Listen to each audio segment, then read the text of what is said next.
Every morning, Claire Morgan performed a small death. She stood before the bathroom mirror in her Queen's studio apartment, the kind of place where you could touch three walls without moving, and systematically erased herself. First, the hair. She gathered it with practiced hands, pulling it back so tightly the ache became familiar. The bun sat at the base of her skull like a fist. When she was Dr. Claire Morgan, her hair had been loose, professional casual, the kind of style that said, "I'm confident enough not to try too hard." Now it said nothing. That was the point. Next, the face. She'd learned to relax her features into perfect neutrality. Not sad, not happy, not thoughtful, just absent. The trick was to let your eyes go slightly unfocused, to look at people without actually seeing them. It made you invisible. Finally, the voice. She practiced in the mirror. "Of course, sir. Right away, ma'am. My apologies." The words of someone who existed only to serve.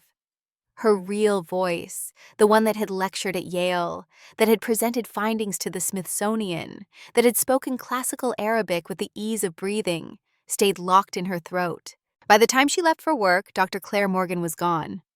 Only the ghost remained. She'd been perfecting this ritual for 3 years. 3 years since the board hearing that had destroyed her first life. The first year had been the worst. Unemployment and poverty so grinding she'd lost her Manhattan apartment and lived in a shared room in the Bronx with 2 other women, applying to hundreds of jobs, getting nowhere, watching her savings disappear, learning what real hunger felt like. The second year, she had found this studio in Queens and the job at the Sterling Crown. 2 years as a waitress now. 2 years of being invisible, being safe, being nobody. 1,095 mornings of small death.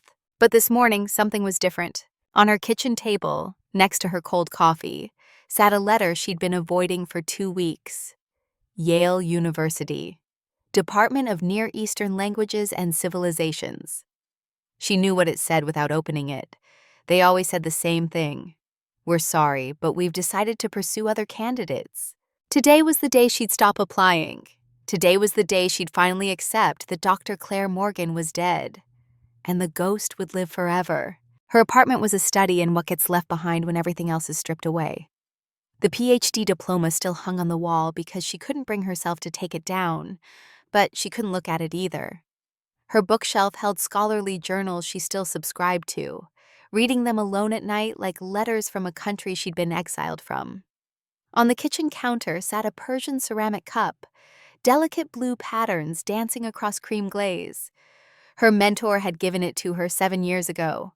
"For my brightest student," he'd said, smiling with what she'd believed was genuine pride. She picked up the cup now, feeling its weight. Some betrayals you kept close, like holding your own broken bones. The impulse to smash it against the wall came and went, as it did every morning. Instead, she filled it with tea and carried it to the window. The view from her 4th-floor walk-up showed a slice of Queens she'd never planned to see. Laundromats and bodegas, a bus stop where tired people waited in all weather. 3 years ago, she'd been apartment hunting in Manhattan, looking at places with doormen and park views. Then came the hearing, the firing, the blacklisting, the slow, grinding poverty that turned studio apartments in Queens into unattainable luxuries. This place cost $1,800 a month. She made $2,200 as a waitress before taxes. The math was simple and brutal. She drank her tea and watched the morning light change.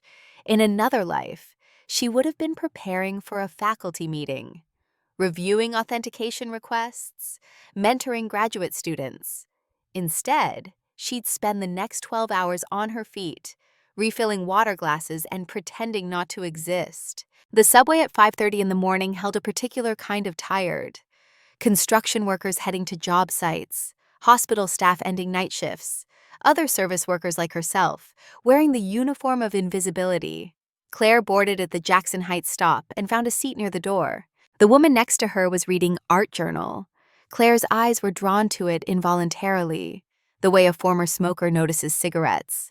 The article was about new manuscript authentication methods. She knew the author, Dr. Sarah Chen, former colleague who'd gotten the position at the Getty that Claire had been interviewing for when the scandal broke. Claire's fingers itched to pull out her phone, to write notes and corrections and insights. The methodology in the article was sound but incomplete. There was a faster way to test for synthetic aging compounds. She'd developed it for her dissertation. The dissertation that Richard Castellan had stolen, weaponized, and used to destroy her. She forced herself to look away. That life was gone. That woman was dead. Across from her sat a young professional, maybe 28, in a sharp suit and confident posture. Everything Claire used to be. The woman was reviewing a presentation on her tablet, making notes with sure, quick strokes. She had that look people got when they knew they were good at what they did, when they believed the world would recognize their worth. Claire wanted to warn her, wanted to say, be careful who you trust, document everything, never assume your expertise will protect you. But she said nothing, just watched the stations pass until it was time to transfer. The Sterling Crown occupied the entire 64th floor of the Grayson Tower, a glass and steel monument to American excess overlooking Central Park. At 9 p.m., the restaurant would hum with the quiet negotiations of the powerful. Deals worth millions closed over $500 steaks, senators dining with lobbyists, CEOs making promises they'd never keep. But at 5:45 in the morning, it was just a kitchen coming to life, and a woman named Claire Morgan entering through the service entrance. The employee entrance was a different world from the gilded front lobby. Concrete floors, fluorescent lights, the smell of industrial cleaner and yesterday's grease. Claire swiped her ID card and joined the stream of staff heading to the locker room. She recognized faces, but not names. That was intentional. The less she connected, the less she risked. There was Rosa, the 50-something cleaner who spoke Spanish on her phone in quick, worried bursts. There was Marcus, one of the line cooks, who always looked exhausted. There was Jessica, another server, who applied extra makeup in the locker room mirror and fixed her hair with the focus of someone going to war. Jessica caught Claire's eye in the mirror. "You ever smile, Morgan?" "When I have reason to," Claire said. Jessica shook her head. 2 years you've been here and I still don't know a thing about you." Claire changed into her uniform without responding. Black slacks, white shirt, black vest, black apron, the costume of invisibility. She pulled her hair into that painful bun and checked her reflection. The transformation was complete. Dr. Claire Morgan, scholar and expert, was gone. Only the waitress remained. The prep area was controlled chaos. Cooks prepping stations, bussers folding napkins into precise swans, servers reviewing table assignments. And in the middle of it all, Vincent Ross, the restaurant manager, conducting his morning inspection like a general reviewing troops. Vincent was 42 and had spent his entire career in high-end service. He ran the Sterling Crown with military precision and took personal offense at anything less than perfection. He particularly despised Claire, mostly because he couldn't break her. She was too efficient, too quiet. She never complained, never made mistakes, and never, ever revealed a single personal detail.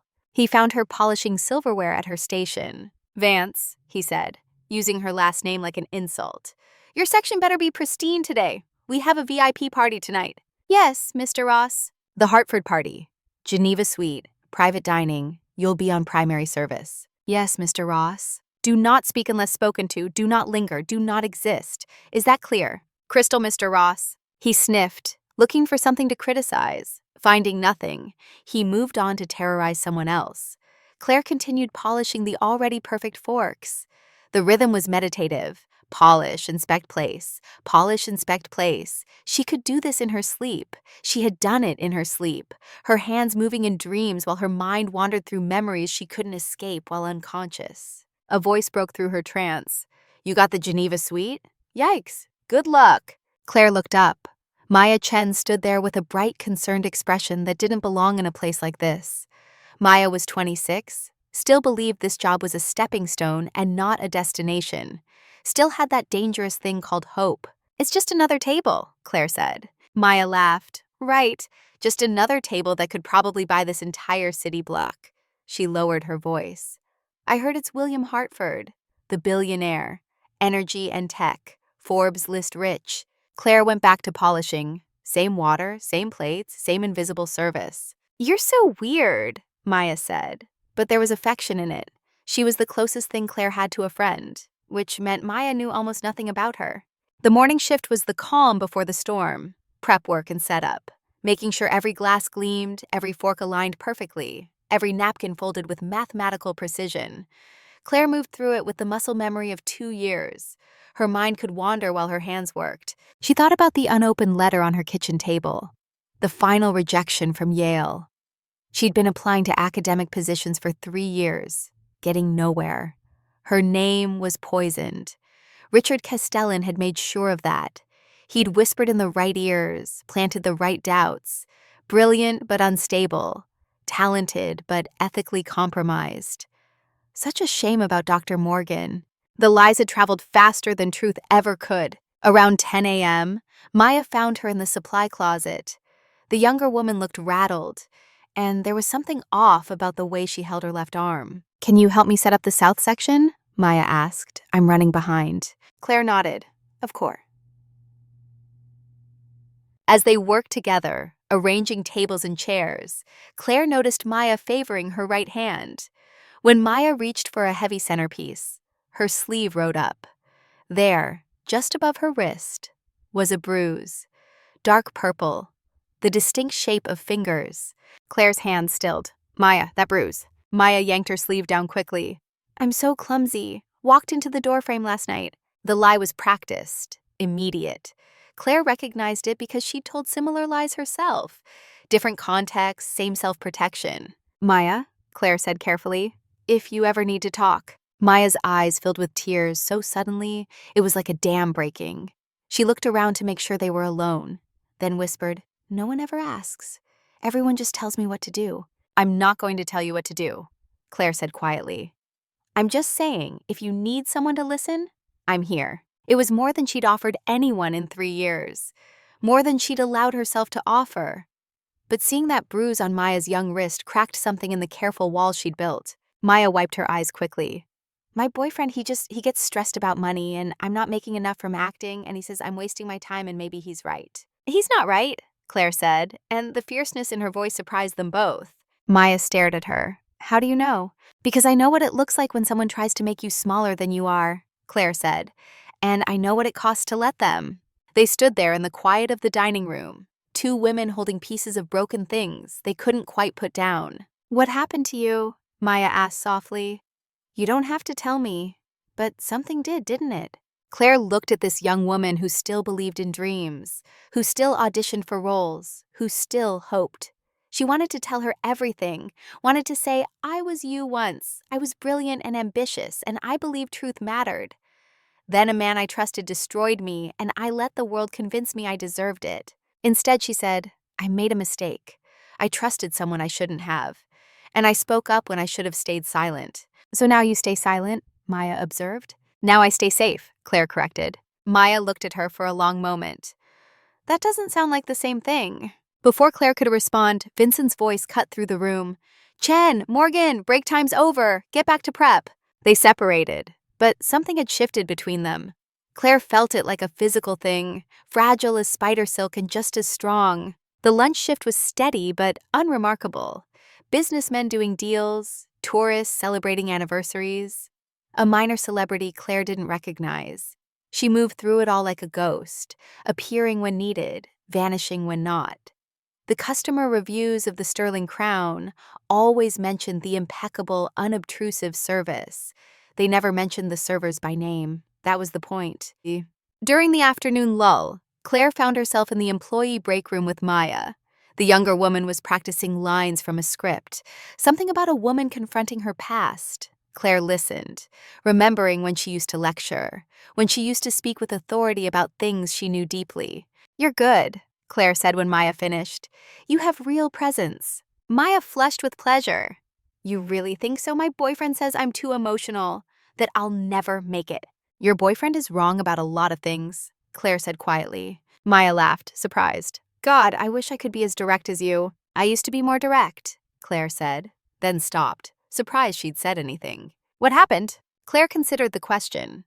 In the silence of the break room, with this young woman who reminded her of herself, she almost told the truth, almost said, "I discovered my mentor was running a forgery ring, and when I reported him, he framed me for his crimes and destroyed my career and my life, and I've been hiding ever since." Instead, she said life happened. Maya seemed to understand that was all she'd get. She went back to her script. Claire closed her eyes and let the rare moment of peace wash over her. It was shattered by her phone buzzing. A text from Vincent. Hartford party arriving at 7 p.m. Geneva suite prep must be complete by 6. No excuses. Claire pocketed her phone and stood. The moment of peace was over. Time to return to being invisible. The afternoon passed in the usual rhythm of service and preparation. Around 4 p.m., she was refilling sugar caddies when a voice spoke behind her. "Excuse me, dear. Could you point me toward the ladies' room?" Claire turned to find an elegant older woman, perhaps 67, with white hair styled in a sleek bob and kind eyes behind designer glasses. She was clearly a guest, not staff, and clearly lost. "The guest restrooms are through the main dining room, ma'am," Claire said. "First hallway on your left." "Oh dear," the woman said with a slight smile. "I've wandered into the servants' territory, haven't I?" There was no condescension in her voice, only genuine apology. Claire found herself warming to her despite her careful distance. "You're not supposed to be back here," Claire said, "but I can show you the way if you'd like." "That's very kind," the woman said. As they walked, she added, "I'm Dr. Eleanor Hartwell, retired now, but I spent 30 years at the Getty Museum." Claire's blood went cold. The Getty. Islamic art collection. She knew the name. Dr. Eleanor Hartwell had been a legend in the field, had written the definitive text on Abbasid illumination, had authenticated some of the most important acquisitions of the last half-century, and she was looking at Claire with an expression of recognition. "You remind me of someone," Eleanor said as they reached the dining room entrance. "A brilliant young curator I met years ago. A dissertation defense at Yale. Extraordinary work on pigmentation analysis." Claire's heart hammered against her ribs. "You're mistaken, ma'am." "Am I?" Eleanor handed Claire a business card. "The Plaza Hotel, room 742. I'm in town through Friday. If you'd ever like to talk about medieval manuscripts or anything else, I'd enjoy the company." "I need to get back to work," Claire said, the words coming out strangled. Eleanor's expression softened with what looked like understanding. "Of course. But Claire, if I may call you that, I know what Richard Castellan did to you." Claire went absolutely still. "I was there when he did the same thing to another young woman," Eleanor continued quietly. 30 years ago. I said nothing then. I didn't have the courage." She looked directly into Claire's eyes. "I won't make that mistake again." "I don't know what you're talking about," Claire managed. Room 742, Eleanor repeated gently. "Until Friday." Then she walked away, leaving Claire standing there with a business card burning in her pocket like a brand. For 3 years, Claire had believed she was alone. In 30 seconds, that belief had crumbled. She made it to the staff bathroom before her hands started shaking, locked herself in a stall, and sat on the closed toilet, trying to breathe. Eleanor Hartwell knew, had seen Castellan do this before, had witnessed the pattern, had been silent then, but was offering something now. What, Claire didn't know. But the mere fact of being seen, of being known, was terrifying and exhilarating in equal measure. She pulled out the business card. Simple? Elegant. Dr. Eleanor Hartwell, a New York number. Room 742. Claire put the card back in her pocket and forced herself to stand. She had a shift to finish, a VIP party to serve, a life to maintain, however small and careful it had become. But Eleanor's words echoed in her mind. "I won't make that mistake again." What if silence was the mistake? What if staying invisible wasn't protection, but prison? What if the safety she'd built was just another form of death? The questions followed her through the rest of the afternoon like ghosts. At 6 p.m., Vincent gathered the evening shift for the final briefing. The dining room gleamed in the golden hour light, every surface perfect, every detail precise. The staff stood at attention, while Vincent laid out the evening's expectations. "William Hartford is dining with us tonight," Vincent announced. "Private party, Geneva suite. Mr. Hartford is not just wealthy, he's connected. One complaint from him and this restaurant closes. One mistake and careers end." He pointed directly at Claire. "Morgan, your primary service." "Yes, Mr. Ross." His eyes narrowed. "Try not to drop anything expensive." "Oh, wait, you can't afford to replace anything expensive anyway." A few servers shifted uncomfortably. Maya's face flushed with anger on Claire's behalf. But Claire's expression didn't change. She'd learned that reactions only encouraged him. "You'll be invisible," Vincent continued. "Silent. Perfect. Do you understand?" "Yes, Mr. Ross." He dismissed the group. Maya caught up with Claire in the hallway. "He's such an asshole," Maya hissed. "It's fine." "It's not fine. You don't deserve that." Claire looked at her young friend and saw herself 7 years ago. Before the fall, before the silence. "Maya, I'm a waitress. That's all I am now." "That's bullshit," Maya said fiercely.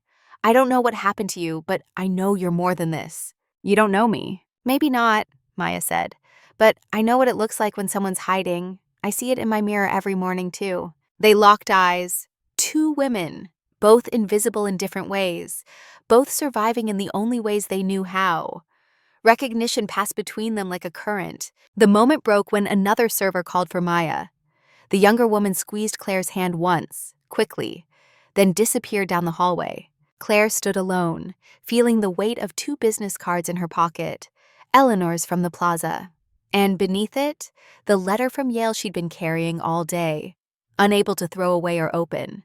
She pulled out the Yale envelope, her name in formal type, Dr. Claire Morgan, Department of Near Eastern Languages and Civilizations. She tore it open. "Dear Dr. Morgan, thank you for your application for the position of Associate Curator.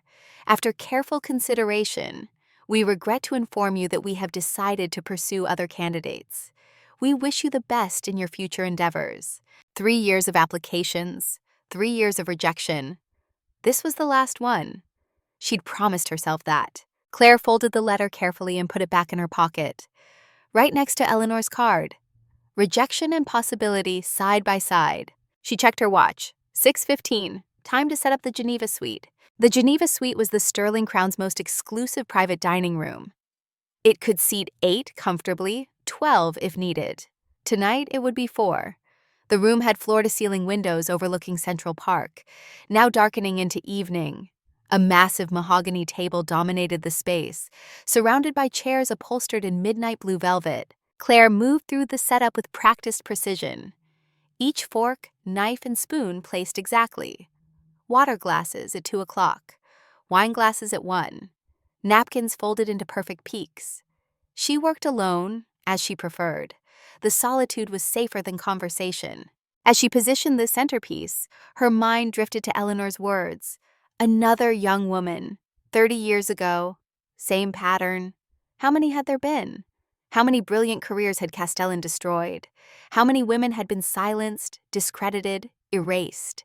The thought filled her with a rage so pure it surprised her. For 3 years, she'd turned that rage inward, convinced herself she deserved what happened, convinced herself she should have been smarter, more careful, less trusting.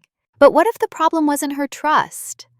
What if the problem was his betrayal? The door opened. Maya poked her head in. "Vincent says they're arriving in 20 minutes. You all set?" "Almost done," Claire said. Maya entered fully, closing the door behind her. "Hey, you okay? You seem, I don't know, different today." Claire considered lying, considered saying she was fine, everything was normal, nothing had changed. Instead, she heard herself say, "Someone from my old life found me today." Maya's eyes widened. "Old life? Before I was a waitress, before I was invisible. And I don't know what to do with that," Claire admitted. Maya crossed to her, touched her arm gently.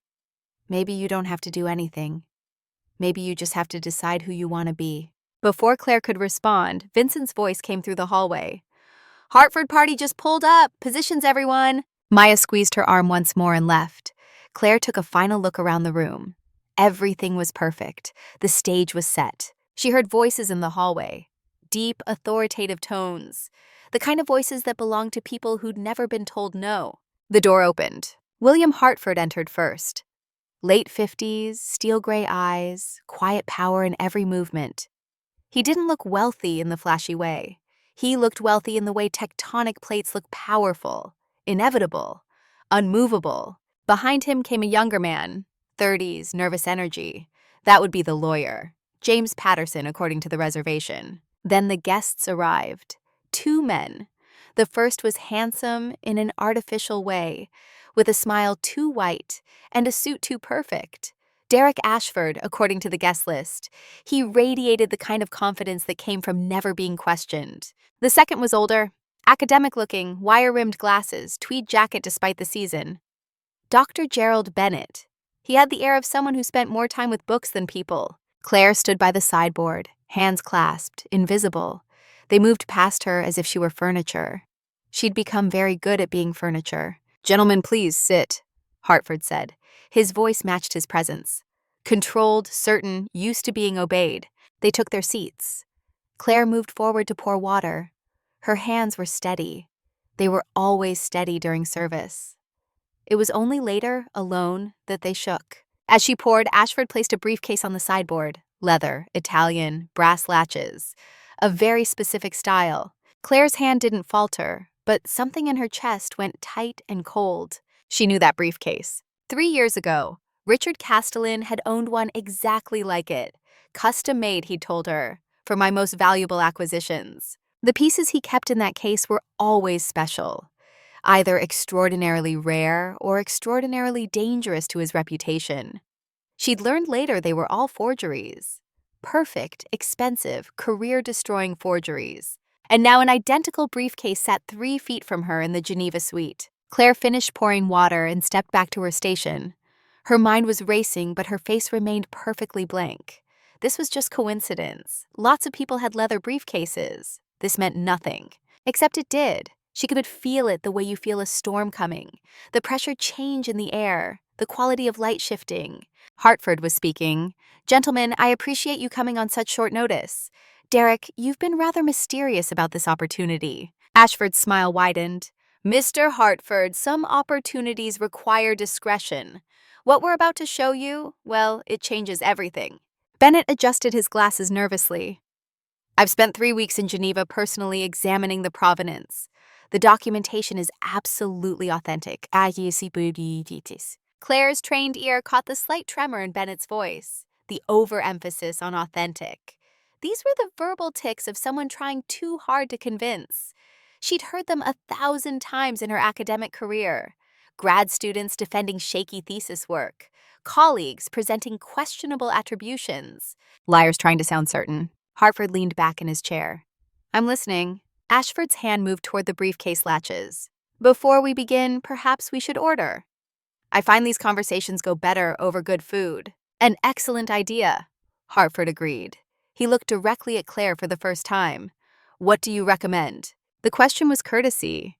He didn't actually care what she thought, but she answered anyway, voice quiet and professional. "The chef's preparation of Dover sole is exceptional this evening, sir. Or if you prefer red meat, the dry-aged ribeye. We'll start with the oysters," Hartford decided, "then the sole for myself and Mr. Patterson." "Gentlemen?" Ashford and Bennett ordered. Claire made notes, though she'd remember anyway. She always remembered. Perfect recall was a curse when you were trying to forget. She left to place the order, but her mind stayed on that briefcase, on the nervous academic, on the too smooth salesman, on the whole setup that felt wrong in ways she couldn't articulate but knew in her bones. In the kitchen, she gave the order to the sous chef. As she waited for the first course, Maya found her. "How's it going in there?" "Fine, standard." "You seem tense." "I'm fine, Maya." But she wasn't fine. For 3 years, she'd been fine by being nothing, by caring about nothing, by knowing nothing. Now, standing in a restaurant kitchen while 4 men discussed something in a private room, she felt the old instincts awakening. The scholar in her, dormant but not dead, was stirring. The oysters came up. Claire arranged them on the serving tray with mechanical precision, carried them back to the Geneva suite. The men were deep in conversation. "The Al-Khalil Charter," Ashford was saying as she entered. 12th century land grant, predates every existing treaty in the Sahara Basin region. Claire set the oysters down silently. Her heart was beating faster now. Bennett chimed in. "The linguistic analysis is conclusive. The Kufic script is absolutely consistent with royal scribes of that period." Claire's hands, placing the final oyster plate, went very still for just a fraction of a second. Kufic script, 12th century, Al-Khalil. She knew these terms, knew them better than she knew her own address. This was her field, her expertise. The thing that had defined her before, it destroyed her. And something about what Bennett had just said was wrong. She finished placing the plates and stepped back. Ashford was still talking. We're talking rare earth minerals, Mr. Hartford. Lithium, cobalt, the kind of deposits that could corner the entire electric vehicle market for the next 50 years. This isn't just a land grant, it's a license to print money. How much? Hartford asked. For the charter itself, Ashford said 200 million. Patterson, the lawyer, inhaled sharply. That's substantial. That's a rounding error compared to what the land is worth, Ashford countered. We're talking 40 billion in mineral rights, maybe more. Claire stood by the wall, invisible, her mind working. 200 million for a medieval manuscript. That was possible for something truly extraordinary. The Codex Leicester went for 30 million, the Magna Carta for 21. If the Al-Khalil Charter was authentic and conveyed actual mineral rights, 200 million was almost reasonable. But Bennett's description was wrong. She knew it was wrong, and she couldn't stop knowing it. Hartford was asking questions now. Good questions. Provenance, authentication, legal verification. He was cautious, this billionaire. Careful. Someone who'd built an empire by trusting his instincts and doing his homework. The charter has been held in a private family vault in Geneva for 8 centuries, Ashford explained smoothly. The Al-Khalil family has fallen on difficult times. The current patriarch has decided to sell, but he requires absolute discretion. No auctions, no publicity, just a quiet transfer of title. And you've verified this family exists? Hartford pressed. Patterson, the lawyer, nodded. Our team in Zurich confirmed it. The account we're wiring the funds to is legitimate, but we haven't seen the charter itself. Only Dr. Bennett's authentication report. Which brings us to why we're here, Ashford said. He stood and moved to the briefcase. Mr. Hartford, I think it's time to show you what 200 million buys. Claire's pulse thundered in her ears. This was it, the moment. Whatever was in that briefcase would be revealed, and she would know. One way or another, she would know. Ashford's hands moved to the brass latches. Click, click. The sounds were sharp in the quiet room. Claire's entire body was tense, though her face remained perfectly blank. Ashford lifted the lid. From the case, he withdrew a large flat package wrapped in dark oiled silk. He handled it with theatrical reverence, the kind of care that was either genuine respect for a priceless artifact or a very good performance. Gentlemen, he said softly, the Al-Khalil Charter. He unwrapped the silk slowly, fold by fold, building anticipation. Claire's position by the wall gave her a perfect angle to see. The parchment emerged, perhaps 2 feet wide, yellowed with age, covered in elegant flowing script. At the bottom, a large seal in dark red wax. It looked, even from across the room, impossibly old and profoundly important. Hartford leaned forward. Bennett adjusted his glasses, prepared to launch into explanation. And Claire, standing invisible in the corner, felt her world tilt on its axis. Because she could see the script, could see the style of the calligraphy, could see the way the ink sat on the parchment surface. And she knew. This was a forgery, not just any forgery. This was Richard Castellan's work. She'd know his signature style anywhere. The specific way he blended Naskh and Diwani scripts. The synthetic polymer ink he used. The tea staining method for aging. This was his masterpiece. And these men, these powerful, wealthy, careful men, were about to pay $200 million for it. Bennett was talking now, his voice gaining confidence as he moved into his area of expertise. Note the uniformity of the script, the way the ligatures connect. This is absolutely consistent with royal scribes of the Abbasid period. Claire's mind screamed, that's not Kufic, that's Naskh. Wrong period, wrong style, wrong. And the most exquisite detail, Bennett continued, pointing to a specific line, is the 4th line here. All rights from the river to the mountain are granted. It's pure legal poetry. Claire's Arabic training kicked in automatically. She couldn't stop it any more than she could stop breathing. The 4th line didn't say that. The 4th line was from The Garden of Sighs, a 14th century anthology. The wind sings its sorrow from the river to the mountain. It was a love poem, not a land grant. This wasn't just a forgery. It was a lazy one, the kind that relied on the buyer's ignorance rather than the forger's skill. Hartford was examining the charter closely. He couldn't read Arabic, couldn't spot the style inconsistencies, couldn't know that the seal was wrong dynasty, that the ink was wrong composition, that the entire thing was a beautiful, expensive lie. Claire stood in the corner, her hands clasped so tightly her knuckles were white. Every instinct in her body screamed to speak, to stop this, to save this man from the same kind of destruction that had ruined her. But speaking meant revealing herself, meant risking everything she'd carefully rebuilt, meant stepping out of the safety of invisibility. 3 years ago, she'd spoken truth and been destroyed for it. Every rational part of her brain said to stay silent, to let this play out, to protect herself.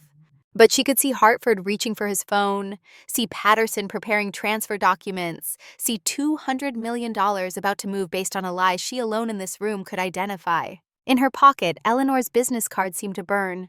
I won't make that mistake again. And Maya's bruised wrist, her boyfriend's lies, believed because Maya didn't trust her own truth, and the Yale rejection letter. 3 years of silence that had bought her nothing but poverty and pain. Claire's mouth opened slightly. No words came out yet, but the decision was forming, crystallizing. Stay dead and safe, or risk resurrection. The choice should have been easy. It wasn't. Ashford was smiling his winner's smile. Bennett was sweating slightly but maintaining composure.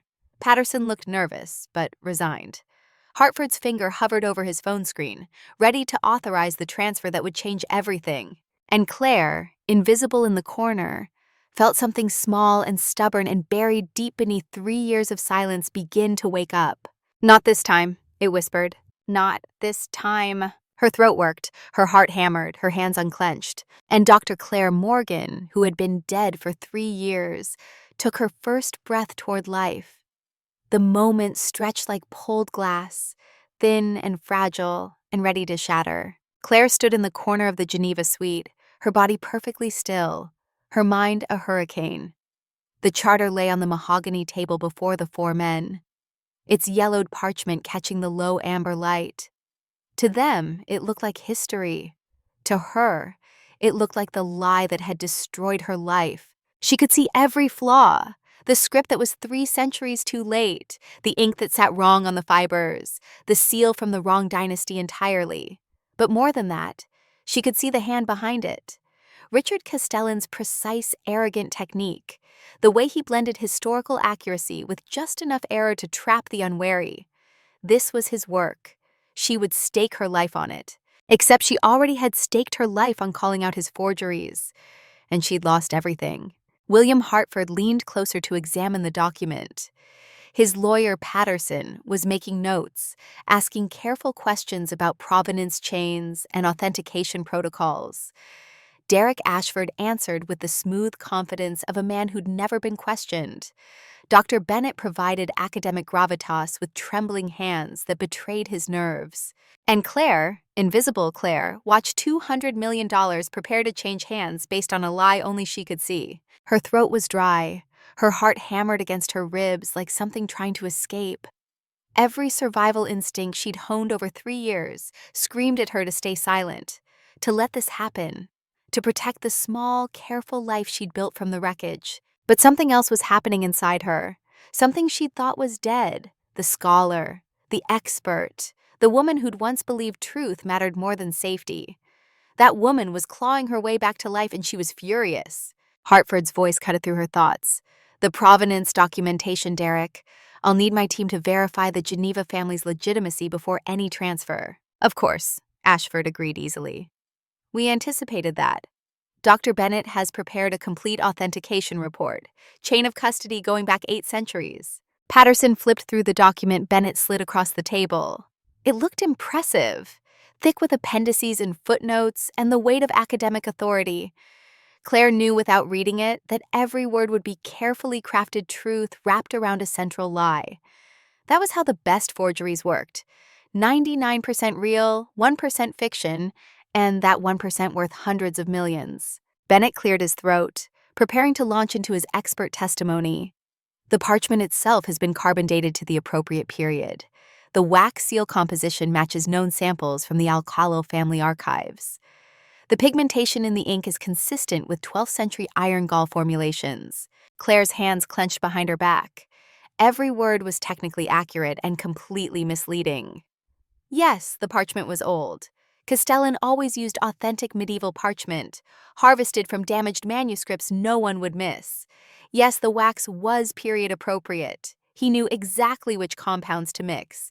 But the ink, God, the ink was wrong in ways only someone with her specific expertise would catch. She'd written her dissertation on exactly this, on the microscopic differences between historical and modern inks, on how forgers tried to mimic oxidation patterns and failed. Richard Castellan had read every word of that dissertation, had praised it, had used it to perfect his technique, and then had used it to frame her when she got too close to the truth. The memory hit her like a physical blow.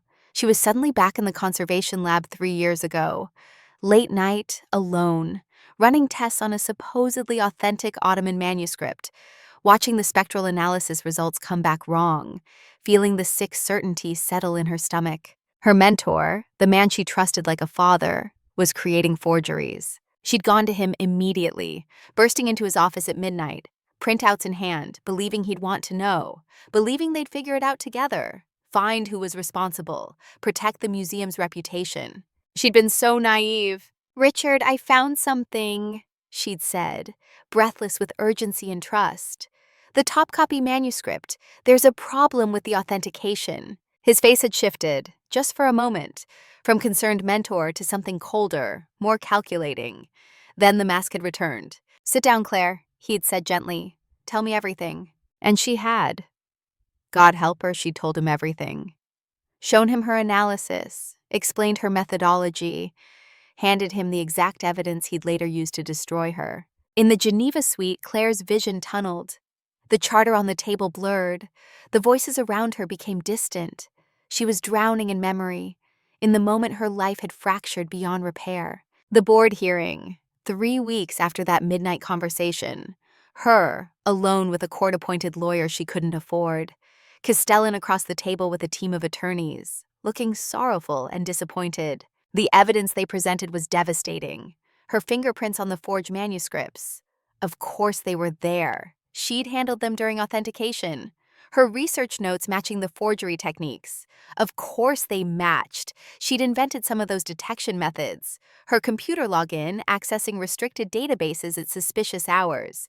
She'd been doing research, legitimate research, but presented properly, filtered through Castellan's careful lies. It all painted a picture of a young, ambitious curator who'd gone rogue, who'd created forgeries using museum resources and her own cutting-edge knowledge to make them undetectable. The worst part wasn't the accusations. It was watching colleagues she respected believe them. Watching mentors she'd admired shake their heads in disappointment. Watching her entire professional community decide that yes, brilliant Dr. Morgan had been too brilliant for her own good, had crossed ethical lines in pursuit of recognition. Richard Castellan had testified with perfect, measured sorrow. "I blame myself," he'd said. "I pushed her too hard. She was so talented, so driven. I should have seen the warning signs." Claire had tried to defend herself, had presented her own evidence, her own timeline, but she was one voice against his institutional authority, one junior curator against a legend in the field. The gavel had fallen, termination effective immediately. Recommendation against future employment in any museum or academic setting. She'd walked out of that hearing room into a life that no longer existed. In the present, someone was speaking. Hartford's voice, measured and cautious. "This is a substantial investment, gentlemen. I'll need time to conduct due diligence." "Of course," Ashford said smoothly. "We understand completely. However, the family has set a deadline. The Geneva banks close in 48 hours, and they won't hold the charter beyond that. If we can't conclude this transaction, they have other interested buyers." The pressure tactic. Claire recognized it. Create urgency. Limit time for proper investigation. Force the decision before doubt could settle in. Hartford's eyes narrowed slightly. He recognized it too. "Other buyers?" "A consortium in Dubai," Bennett offered. "And there's been quiet interest from a Chinese state investment fund. But the family preferred an American buyer. Someone who'd appreciate the historical significance." Flattery layered with competition. Standard sales psychology. Claire had seen it before in the art world. The techniques were the same, whether you were selling truth or lies. Hartford reached for his phone.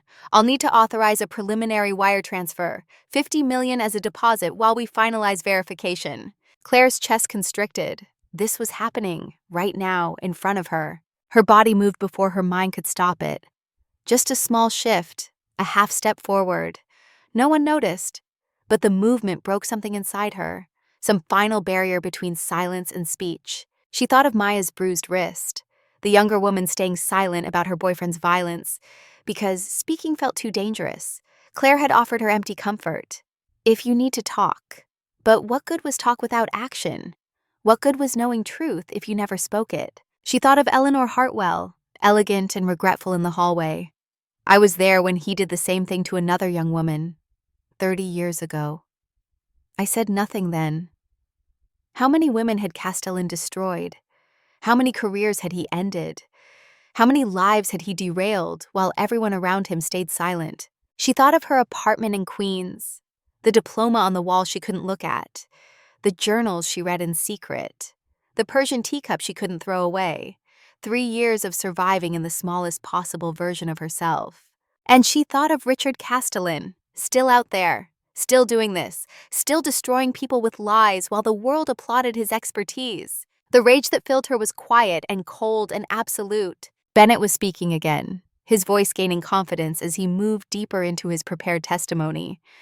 The most remarkable aspect of this charter, gentlemen, is the linguistic precision. Note particularly the 4th line. It reads, and here his voice took on a professorial cadence, all rights from the river to the mountain are granted. It's pure legal poetry, unique to this period and region.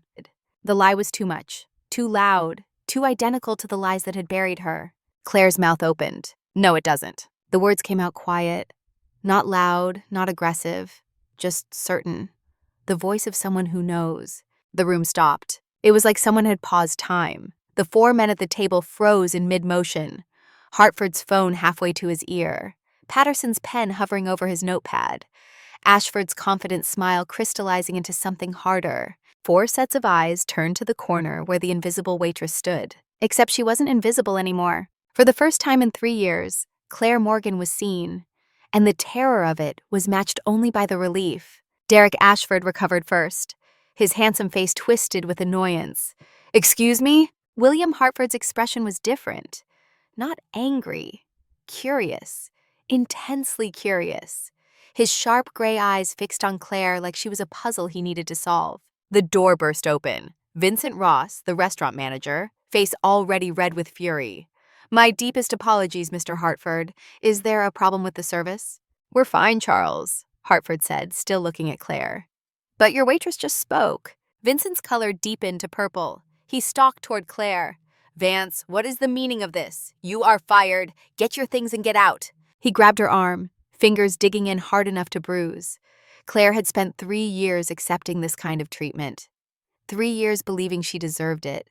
3 years staying silent. Not anymore. Wait, Hartford said. A single word. Complete command. Vincent froze, hand still gripping Claire's arm. Let her go, Hartford continued, voice quiet but carrying absolute authority. Vincent released her like she'd burned him. Claire stepped away, rubbing her arm where his fingers had pressed.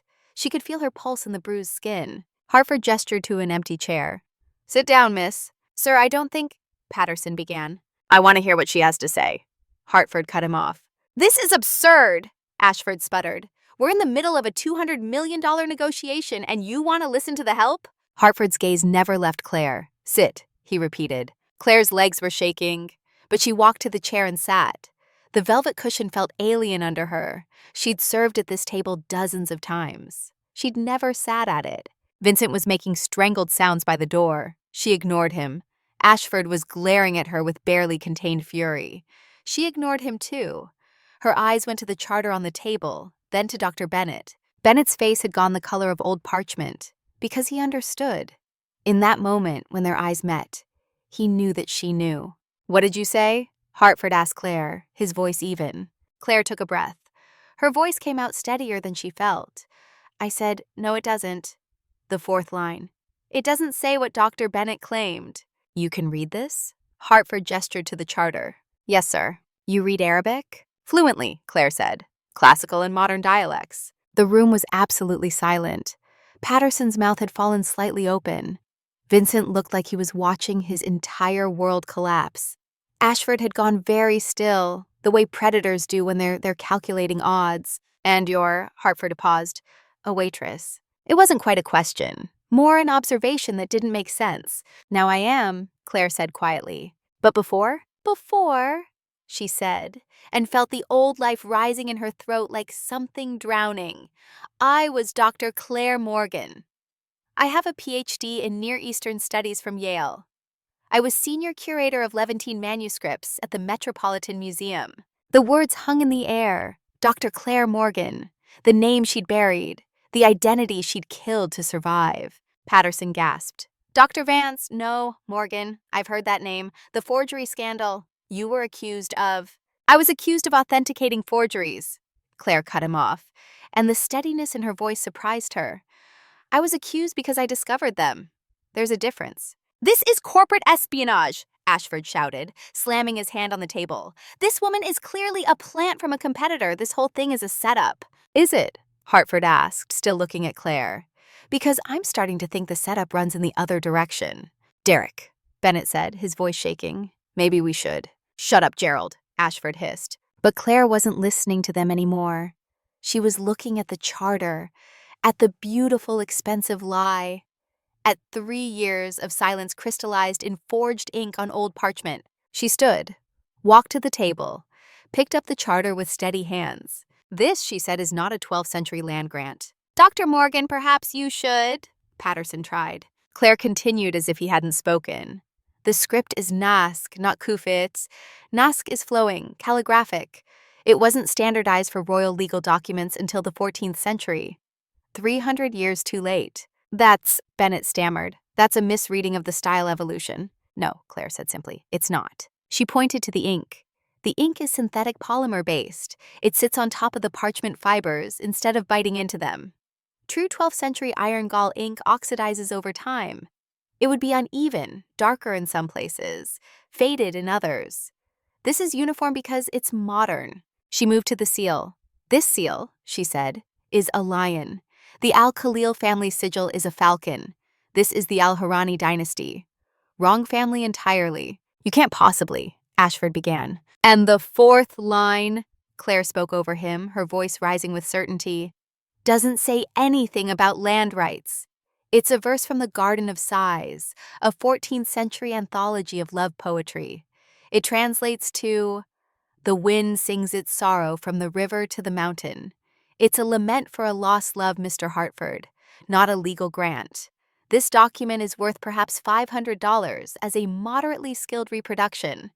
It is not worth $200 million. The silence that followed was absolute. Then Bennett broke. His voice came out high and panicked. Please, I didn't the money. I have debts he made me. Shut up, Ashford roared. Shut your mouth, you idiot. But Bennett was beyond stopping.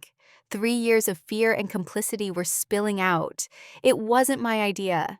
He approached me, said it was a victimless crime, said the buyer could afford it. Hartford's expression had gone from curious to coldly furious. He? Claire's chest was tight. This was it, the moment. She could stop here, had said enough, could walk away, or she could finish it. Richard Castellan, she said, and her voice only shook slightly on the name. This is his work, the specific blend of Nask and Dewani scripts, the polymer ink, the tea staining aging process. I'd recognize his technique anywhere. How? Hartford asked. Because he was my mentor, Claire said, my PhD advisor, the man who taught me everything I know about manuscript authentication. And when I discovered he was creating forgeries when I tried to expose him, he framed me for his crimes. Her voice broke on the last word.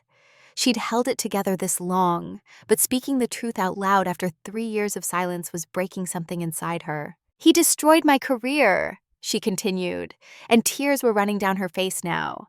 She couldn't stop them. He used my research to perfect his forgeries. Then he used my research to prove I was guilty. He blacklisted me from every museum. I couldn't get a job shelving books in a library. I've been here 2 years, invisible, just trying to survive. And this, she held up the charter, this is him, still doing it, still destroying people. The tears were coming faster now. Claire couldn't stop them, couldn't control them. 3 years of grief and rage and shame poured out in front of these strangers. Maya appeared in the doorway. She'd been watching from the hall. She crossed to Claire and wrapped her arms around her. "Holy shit," Maya breathed. "Claire, I'm so sorry. I'm so sorry that happened to you." Claire leaned into the embrace. First human comfort in 3 years. She sobbed into Maya's shoulder while the room watched. Hartford stood. His movement was deliberate, controlled. He pulled out his phone. "Patterson, call the police. Wire fraud. Attempted theft. $200 million. "You can't," Ashford started. "I can," Hartford said quietly. "And I will." He looked to Vincent, still hovering by the door. "Lock this room down. No one leaves until the police arrive." Vincent, pale and shaking, moved to comply. Bennett had collapsed in his chair, weeping. "It wasn't supposed to," he kept saying. "I didn't think." Ashford lunged for the charter. Claire, operating on pure instinct, yanked it away. He grabbed her wrist, twisting, the same wrist Vincent had bruised. Pain shot up her arm. "Don't touch her!" Hartford's voice cut through the room like a blade. 2 security guards appeared. Hartford must have summoned them silently. Large men in dark suits who moved with professional efficiency. One seized Ashford, pulling him away from Claire. The other positioned himself by the door. "This is assault!" Ashford yelled, struggling. "You're holding us here illegally!" "I'm protecting myself from fraud," Hartford said calmly. "The police will sort out the rest." Sirens were audible in the distance, growing closer. Claire sat down heavily, still holding the charter. Maya sat beside her, arm around her shoulders. "Mr. Hartford," Patterson said quietly, "I think we should." Hartford nodded. He approached Claire carefully, as if she might spook. "May I?" Claire handed him the charter. Her hands were shaking now, adrenaline crash setting in. "Explain it to me," Hartford said, sitting across from her. "As if I'm a child who knows nothing about medieval manuscripts." Claire took a shuddering breath, tried to pull herself together.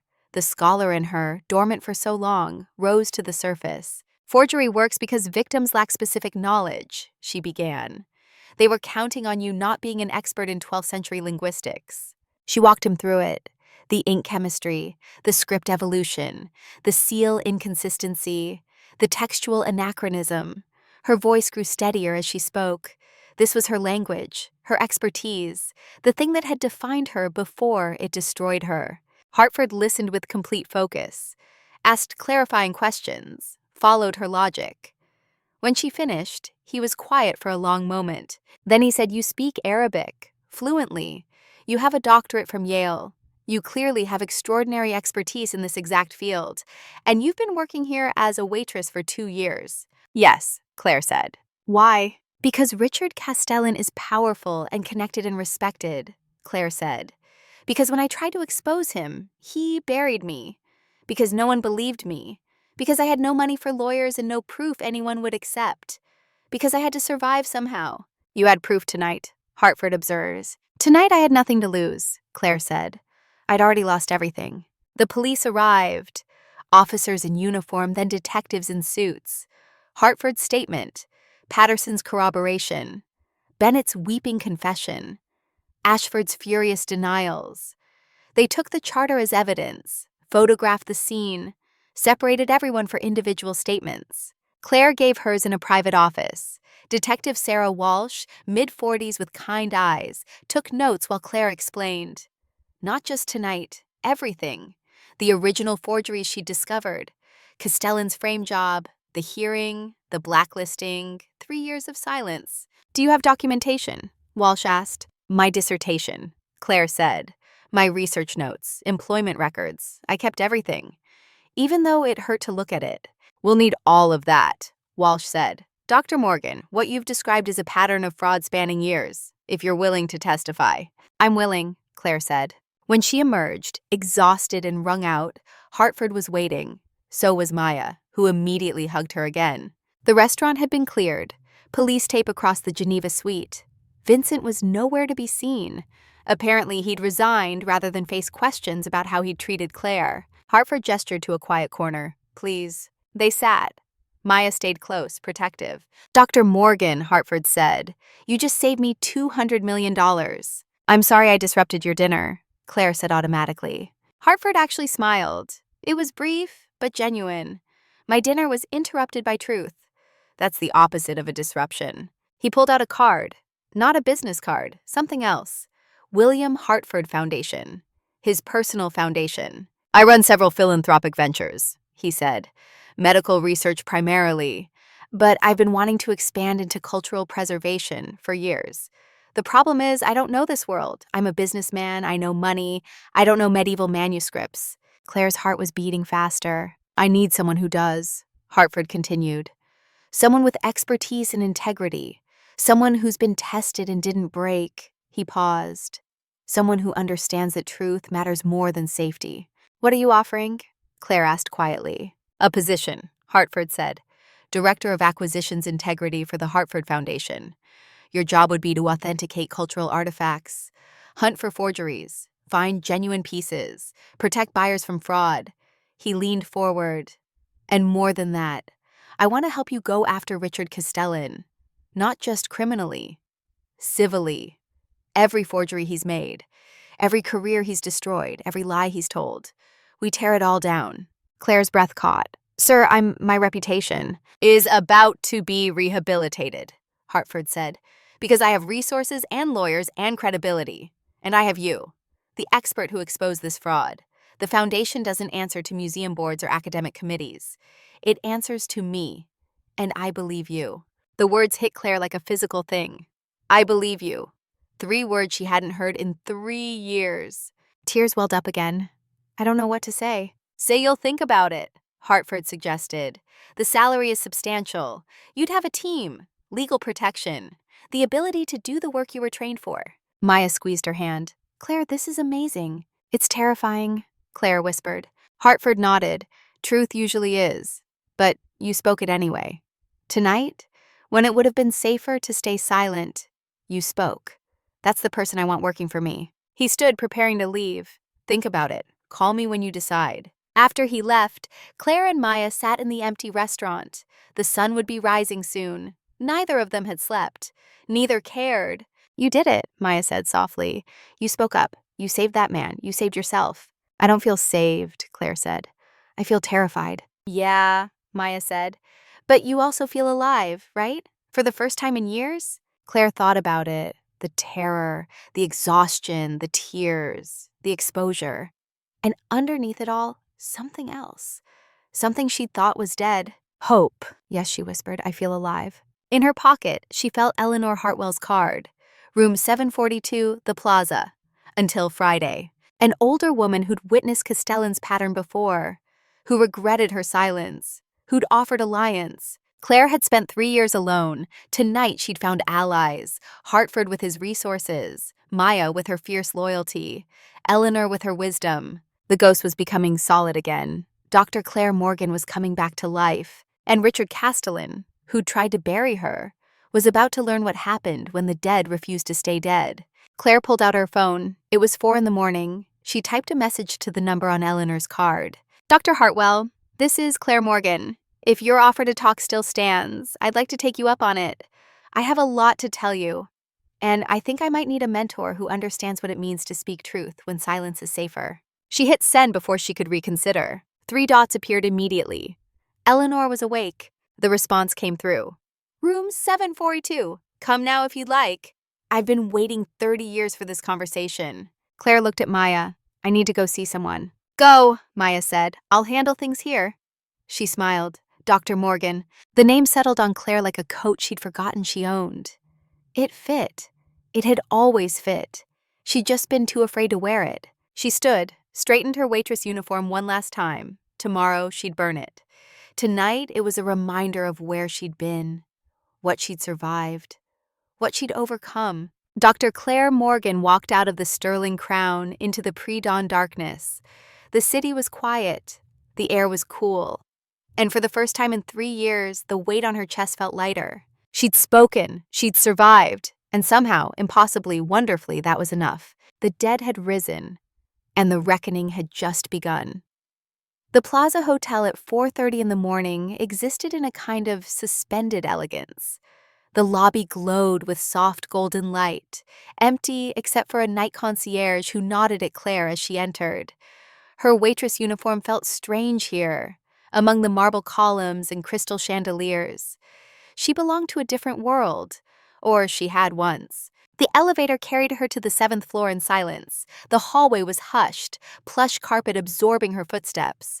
Room 742 appeared before she was ready for it. Claire raised her hand to knock, hesitated. What was she doing here?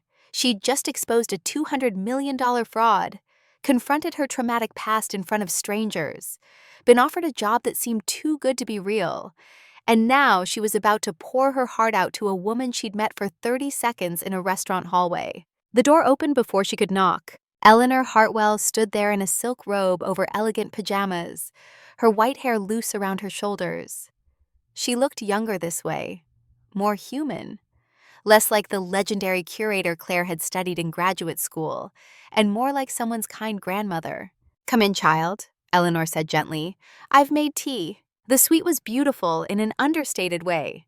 Cream walls, antique furniture, a sitting area with windows overlooking the dark park. A tea service waited on a low table, steam rising from delicate porcelain cups. Claire stepped inside. The door closed behind her with a soft click. They stood looking at each other for a long moment. Then Eleanor opened her arms, and Claire, who hadn't planned to, who didn't even know this woman, walked into the embrace and broke. The crying that came was different from the tears in the Geneva suite. Those had been shock and release and 3 years of damned emotion exploding. These were quieter, deeper. The grief of a daughter who'd lost a father she never had. The rage of a student who'd been betrayed by a teacher she trusted. The exhaustion of holding herself together for so long she'd forgotten what it felt like to fall apart safely. Eleanor held her and made soft sounds of comfort. "Let it out. That's right, I've got you." When Claire could breathe again, Eleanor guided her to the sofa, poured tea with steady hands, added honey without asking, as if she knew Claire needed the sweetness. They sat in silence while Claire drank. The tea was perfect. Some kind of chamomile blend that tasted like safety. "Tell me," Eleanor said finally. "Everything. Start from the beginning." So Claire did. She told Eleanor about falling in love with medieval manuscripts as an undergraduate, the way the illuminations spoke across centuries, the detective work of authentication, the thrill of holding something that had survived wars and plagues, and the simple entropy of time. She told her about Yale, about Richard Castellan's seminar that changed her life, how he'd seen something in her, nurtured her gift for chemical analysis, encouraged her to push boundaries, how she'd believed he cared about her potential the way a father might care about a daughter's future. She told her about the Metropolitan Museum, being the youngest senior curator they'd ever hired, the pride of it, the responsibility, working under Castellan, who'd moved there specifically to continue mentoring her, how special that had made her feel. And then she told Eleanor about the discovery. "It was late," Claire said, hands wrapped around her teacup. "Maybe midnight.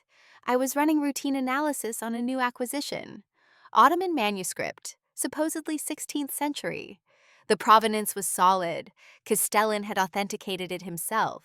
She paused, remembering. But the spectral analysis came back wrong. The ink chemistry didn't match the period. "I ran it 3 times, thinking I'd made a mistake.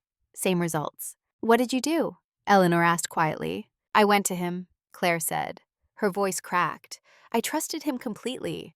I thought we were partners in truth. I showed him everything, the test results, my methodology. I even apologized for questioning his authentication." Eleanor's face was sad but not surprised. "He thanked me," Claire continued. "Said I'd done excellent work. Said we'd investigate together. I felt so proud, so valued." She laughed bitterly. "I was holding the knife and I handed it to him so he could stab me with it." Over the next hour, Claire detailed it all. How Castellan had spent 3 weeks systematically framing her. How he'd used her computer login to access databases. How he'd planted evidence of forgeries in her workspace. How he'd spun a narrative of an ambitious young curator who'd gotten greedy. "The board hearing was a massacre," Claire said. "He had 5 lawyers. I had a public defender who specialized in traffic violations. They presented my research as proof of guilt. My expertise became evidence of my ability to deceive." "And no one questioned it?" Eleanor asked. "Some did," Claire said, quietly, in whispers. But Richard Castellan was untouchable. 50 years of impeccable reputation. Board member of the Harrison Trust. Friend to collectors and donors. Who was I? A 30-year-old curator who'd been there 2 years. Eleanor set down her teacup with careful precision. She was quiet for a long moment, looking out at the lightening sky. "His name was David Chen," she said finally. Claire looked up, confused. 30 years ago, Eleanor continued, I was assistant director at the Getty. Richard Castellan was a visiting scholar, brilliant, charming. Everyone loved him. She paused. David Chen was a graduate student, brilliant young man, specialization in Umayyad manuscripts. Claire's chest tightened. She knew where this was going. David found inconsistencies in a major acquisition, Eleanor said. A Quran fragment Castellan had authenticated. David brought his concerns to me. I was his supervisor. He trusted me. What did you do? Nothing, Eleanor said, and the shame in her voice was raw. I told him to be careful, that Castellan was important, that accusations like that could destroy a career. She looked at Claire. I thought I was protecting David. I thought silence was safety. What happened to him? 2 weeks later, David was accused of stealing from the conservation lab. Evidence appeared. Witnesses came forward. He was expelled from his program and blacklisted from every museum. She wiped her eyes. He works in tech now, software development. Makes good money, I hear.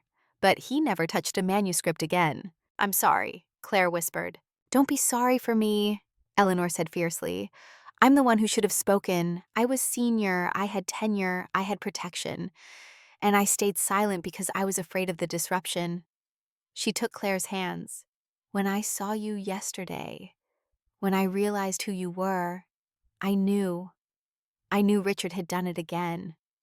And I swore I wouldn't stay silent this time. Claire squeezed her hands. You found me. I did. And now we're going to stop him. They talked until sunrise painted the windows gold. Eleanor shared stories of other students she suspected Castellan had targeted, promising careers that had mysteriously imploded. People who'd left the field entirely, a pattern spanning decades. He's been doing this his whole life, Eleanor said. Using people, stealing their work, destroying them when they get too close to his secrets. How is he still getting away with it? Claire asked. Because people like me stayed silent, Eleanor said. And because he's very, very good at what he does. The forgeries? The manipulation, Eleanor corrected. The forgeries are just tools. His real gift is reading people, finding their weaknesses, exploiting their trust. She looked at Claire. He saw your brilliance and your need for approval. He became the father you wanted. Then he used that against you. The words hit hard because they were true. Claire's own father had died when she was 12. She'd spent her academic career looking for that validation, that masculine approval. Castellan had known exactly what she needed and had given it to her until she was dependent on it. I was so stupid, Claire said. You were human, Eleanor corrected firmly. Trust isn't stupid. Betrayal is evil. Don't confuse the two. There was a knock at the door. Room service with breakfast Eleanor had ordered while Claire was talking. Pastries and fruit and coffee. They ate while the city woke up outside. Tell me about tonight, Eleanor said. The charter, how you knew. Claire described the Geneva suite, the 4 men, the briefcase that had triggered her recognition, the moment she'd seen the script and known it was wrong. And you spoke anyway, Eleanor said. Even knowing what it could cost you. I couldn't not speak, Claire said. Not anymore. I've been silent for 3 years and it didn't protect me. It just made me smaller. Eleanor smiled. That's wisdom, child. Hard won, but real. Claire's phone buzzed. A text from Maya. Are you okay? Where are you? She replied. With a friend. I'm safe. How are you? 3 dots then. Vincent's gone. They fired him. Everyone's talking about what happened. You're kind of a legend right now. Claire showed Eleanor the text. Eleanor chuckled. Good. Let them talk. The truth should be loud. Another text came through. This one from an unknown number. Dr. Morgan, this is William Hartford. My legal team would like to meet with you today if possible. Also, I hope you'll seriously consider my offer. We need someone like you. Claire stared at the message. The offer. Director of Acquisitions Integrity. A salary. A team. The chance to do the work she'd been trained for. Are you going to accept? Eleanor asked, reading over her shoulder. I don't know, Claire said. It feels too good to be true. Or maybe it's what you deserve, Eleanor suggested. Maybe it's restitution from a universe that owes you 3 years. What if I fail? What if I'm not ready? Eleanor set down her coffee cup and looked at Claire directly. Listen to me. You have survived 3 years of poverty and humiliation. You have maintained your expertise despite having no outlet for it. You exposed a massive fraud tonight with no preparation and no support. You are ready. But Castellan, Claire started, is a criminal who's been operating unchecked for decades, Eleanor finished. And now he has 2 enemies instead of 1. She smiled. I'm not returning to retirement, Claire. I'm going to help you destroy him. The word sent a thrill through Claire. Not alone anymore. She had Eleanor, she had Maya, she had Hartford's resources. The thought was dizzying. What do I do first? Claire asked.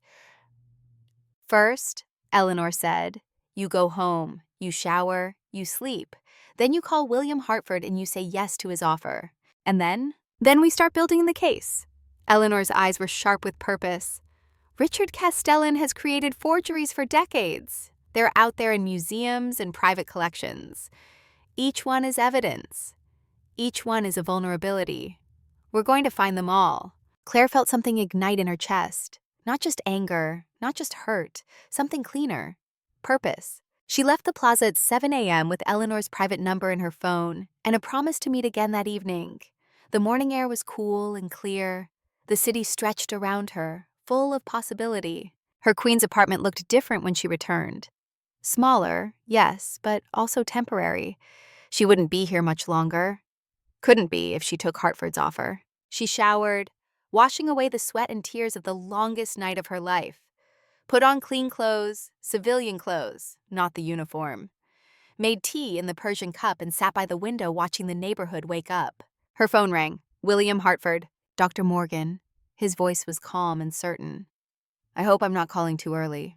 No, sir, Claire said. I've been up all night. As have I. My legal team has been reviewing the case. We have Bennett's confession on record. Ashford is already trying to make deals. The charter is in evidence. He paused. We have them, but we don't have Castellan yet. No, Claire said quietly. Not yet. My lawyers tell me we need more. A pattern, multiple forgeries, evidence of systematic fraud. Hartford's voice was measured. They tell me you're the only person who can identify his work reliably. I can, Claire confirmed. Then I need you, Hartford said simply. Not as a waitress, as an expert, as a hunter. Will you accept my offer?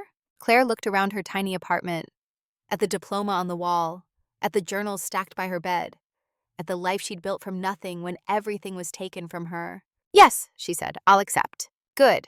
Can you come to my office this afternoon? I want you to meet the team. The Hartford Foundation occupied 3 floors of a midtown tower. Claire arrived at 2 p.m., wearing the best clothes she owned, a simple gray dress that was 4 years old and showed it. The receptionist smiled at her warmly. Dr. Morgan, Mr. Hartford is expecting you. The elevator rose smoothly. The doors opened to a world of glass and steel and quiet efficiency. Hartford's assistant, a woman in her 50s named Margaret, greeted her with genuine warmth. We're so glad you're here, Margaret said.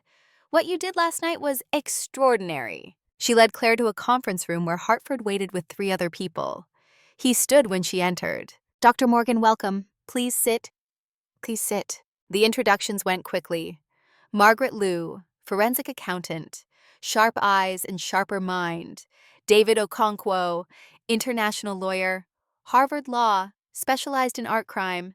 Sam Torres, former FBI, private investigator with 2 decades in cultural property theft. And at the head of the table, William Hartford himself. We're calling ourselves the Acquisitions Integrity Unit, Hartford said. Our mission is twofold: protect buyers from fraud, return stolen cultural property to its rightful owners. He pulled up a digital display, a web of connections, names, dates, transactions. This is what we've built in the last 12 hours, Hartford said. Derek Ashford's financial records, Gerald Bennett's communications, shell companies in 3 countries. He looked at Claire, and at the center of it all, Richard Castellan. Claire stared at the web. It was massive. Ashford and Bennett were just 2 nodes in a network that spanned continents. He's not working alone, Sam Torres said. We've identified at least 6 other regular collaborators, including Ashford's brother, Adrian, a curator at the British Museum. They're laundering forgeries through legitimate institutions, Okonkwo explained. Create the piece. Castellan authenticates. Adrian discovers it through museum channels. Legitimacy established. Sell to private collector. 5 years later, Adrian discovers it's fake. Collector donates to museum for tax write-off. Everyone wins. Except Truth, Claire said quietly. Except Truth, Hartford agreed. He turned to her. Dr. Morgan, we need your expertise. We need to identify Castellan's forgeries, build a pattern, prove systematic fraud. Claire's mind was racing. How many pieces? How far back? We don't know yet, Margaret said. That's what we need you to determine. It could be hundreds, Claire said. He's been doing this for 30 years at least. Then we have work to do, Hartford said. He slid a contract across the table. This is your formal offer. Director of Acquisitions Integrity. Salary, benefits, legal protection. Unlimited research budget. Complete authority to pursue investigations. Claire picked up the contract. The salary made her hands shake. It was more than she'd made as a senior curator, more than she'd dreamed of making. There's one more thing, Hartford said. Your first directive isn't to buy art. It's to destroy Richard Castellan. Claire looked up. I want you to be the expert witness who tears him apart on the stand. Hartford continued. I want you to lead the investigation. You'll have this entire team supporting you, but you're the weapon we're aiming at him. The weight of it settled on her shoulders. Not just a job, a mission, a reckoning. I'll do it, Claire said, and signed her name. The next 2 weeks were a controlled explosion of activity. Claire moved from her Queen studio to a corporate apartment overlooking Central Park. The view from her new living room window showed the Sterling Crown, tiny and distant. She could see where she'd been, could measure how far she'd come. Maya visited on the third day, eyes wide at the transformation. Holy shit, Claire, Maya breathed, looking around. This is insane. It doesn't feel real, Claire admitted. It's real, Maya assured her. You earned this. They sat on the new sofa in the new apartment drinking wine from actual wine glasses. Maya had news. She'd broken up with her boyfriend, moved out, was staying with a friend. I kept thinking about what you said, Maya told her, about letting someone make you smaller. And I realized that's exactly what I was doing. I'm proud of you, Claire said. I'm proud of you, Maya countered. You spoke up when it mattered. You showed me it was possible. What about the acting? I have an audition next week. Real one. Off Broadway. Maya smiled. And I got a new job. Better restaurant, better manager, better tips. Good, Claire said. You deserve better everything. So do you, Maya said softly. And I'm so glad you're finally getting it. At the Hartford Foundation offices, Claire's team assembled research that took her breath away. Margaret had traced Ashford's financial network back 7 years, dozens of transactions, millions of dollars flowing through shell companies. David Okonkwo had contacted Interpol. They'd been tracking art fraud cases across Europe, pieces that matched Castellan's authentication signature. The pattern was global. Sam Torres had something different. He pulled Claire into a private meeting on her 8th day. I found something, Torres said. A connection you're not going to like. Claire braced herself. What? Torres pulled up a file. The Codex of Spires. You know it? Claire's blood went cold. Yes, I know it. The Codex of Spires was legendary. A Byzantine illuminated manuscript discovered 5 years ago. Hailed as the find of the century. Currently, the centerpiece of the National Gallery's collection. And Richard Castellan had been the one who authenticated it, who'd written the definitive book about it, who'd built his late career reputation on it. What about it? Claire asked, though she already knew. I've been reviewing Castellan's major authentications, Torres said. This one stands out. The discovery circumstances were vague. The provenance chain had convenient gaps, and the chemical analysis that proved its authenticity was done by someone named Dr. C. Morgan. Claire closed her eyes. I was his research assistant when he acquired it. I did the pigment analysis. Torres leaned forward. Dr. Morgan, do you think it's real? The truth came out in a whisper. No, I think he made it. The room was very quiet. How sure are you? Torres asked. 99%, Claire said. She opened her eyes. I told him at the time there was an inconsistency in the binding, a trace of modern polymer. He said it was from restoration work and he'd document it. She swallowed hard. I was so proud of my analysis. I didn't realize he wasn't testing the materials. He was creating them. Torres whistled low. If we can prove the codex is fake, Castellan's entire reputation collapses. It's not just reputation, Claire said.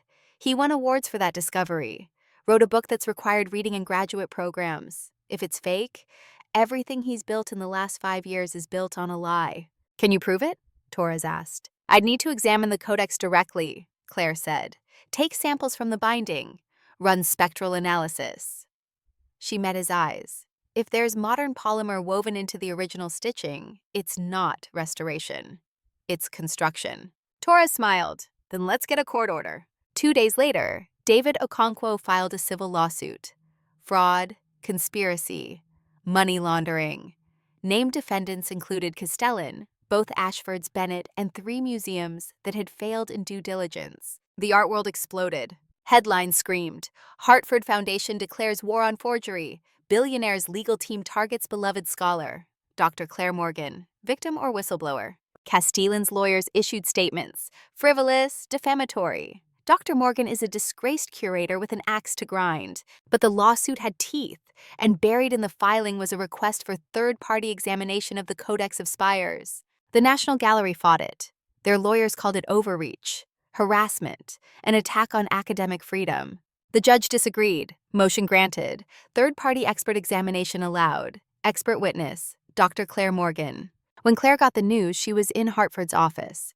Eleanor was there too, having officially joined the team as senior consultant. They'd been reviewing authentication protocols when Okonkwo burst in with the court order. We got it, he said, grinning. You can examine the codex. Claire's hands went numb. When? 3 weeks. National Gallery Conservation Lab. Their lawyers and ours present. He looked at her seriously. Dr. Morgan, this is it. If you can prove the codex is fake, we've got him. The weight of it crashed over her. 3 weeks to prepare. 3 weeks before she'd face Richard Castellan's masterwork. 3 weeks before she'd prove, once and for all, that she'd been right. Eleanor squeezed her hand. You can do this. What if I'm wrong? Claire whispered. What if it's real? It's not real, Eleanor said firmly. Trust your expertise. Trust yourself. That night, Claire couldn't sleep. She paced her apartment, looking out at the city lights. Somewhere out there, Richard Castellan knew about the lawsuit. Knew she was coming for him. Knew the codex examination was scheduled. What was he thinking? Was he afraid? Or was he confident his work would pass? Her phone buzzed. A text from an unknown number. This is Dr. David Chen. Eleanor Hartwell gave me your number. I heard what you're doing. Thank you. Someone should have stopped him 30 years ago. I'm glad it's you. Claire's eyes filled with tears. David Chen, the student Eleanor had failed to protect. He was watching, supporting her. She texted back, I'm doing this for all of us. Everyone he destroyed, we deserve justice. The response came quickly. You deserve more than justice. You deserve peace. I hope you find it. Peace. The word felt foreign, but maybe when this was over, she'd understand what it meant. 3 weeks later, Claire stood outside the National Gallery Conservation Lab. Eleanor was beside her. Hartford had come too, along with Okonkwo and Torres. Across from them, a team of lawyers representing the gallery. And in the center of it all, in a climate-controlled examination room, the Codex of Spires waited. Richard Castellan stood with his legal team. This was the first time Claire had seen him in 3 years. He'd aged, grayer, more lines around his eyes, but the same confident bearing, the same certainty that he was untouchable. Their eyes met across the sterile hallway. He smiled, small, condescending, pitying. Claire, he said, as if greeting a wayward student. What a surprise to see you here. Dr. Castellan, she replied, voice steady, not Claire, not his protege, his equal. This is quite the production, he continued. All because you can't accept that you made mistakes. The only mistake I made, Claire said quietly, was trusting you. His smile thinned. I tried to help you. You were brilliant but unstable. I hope you found peace. I will, Claire said, when you're in prison. The lab doors opened. A conservator beckoned them in. The codex lay on an examination table, beautiful, ancient-looking, perfect. Claire put on gloves, approached it slowly. This was Castellan's masterpiece, the pinnacle of his career, the lie that had crowned him king. She was going to tear it apart, For the next 3 hours, she worked, photographed every page, took microscopic samples, loaded fibers into the spectrometer. The lawyers watched, Castellan watched, Eleanor watched. Claire worked with the focused intensity of someone who knew this was her last chance. Finally, she loaded a sample from the binding into the machine. The program ran. Results appeared on the screen. She printed the report, handed one copy to the gallery's lawyer, one to Okonkwo, and looked directly at Richard Castellan. "This is a chromatograph of polyester-based acrylic polymer," she said clearly, "a binding agent invented in 1974. Castellan's face didn't change. "That's from the restoration work. I disclosed it."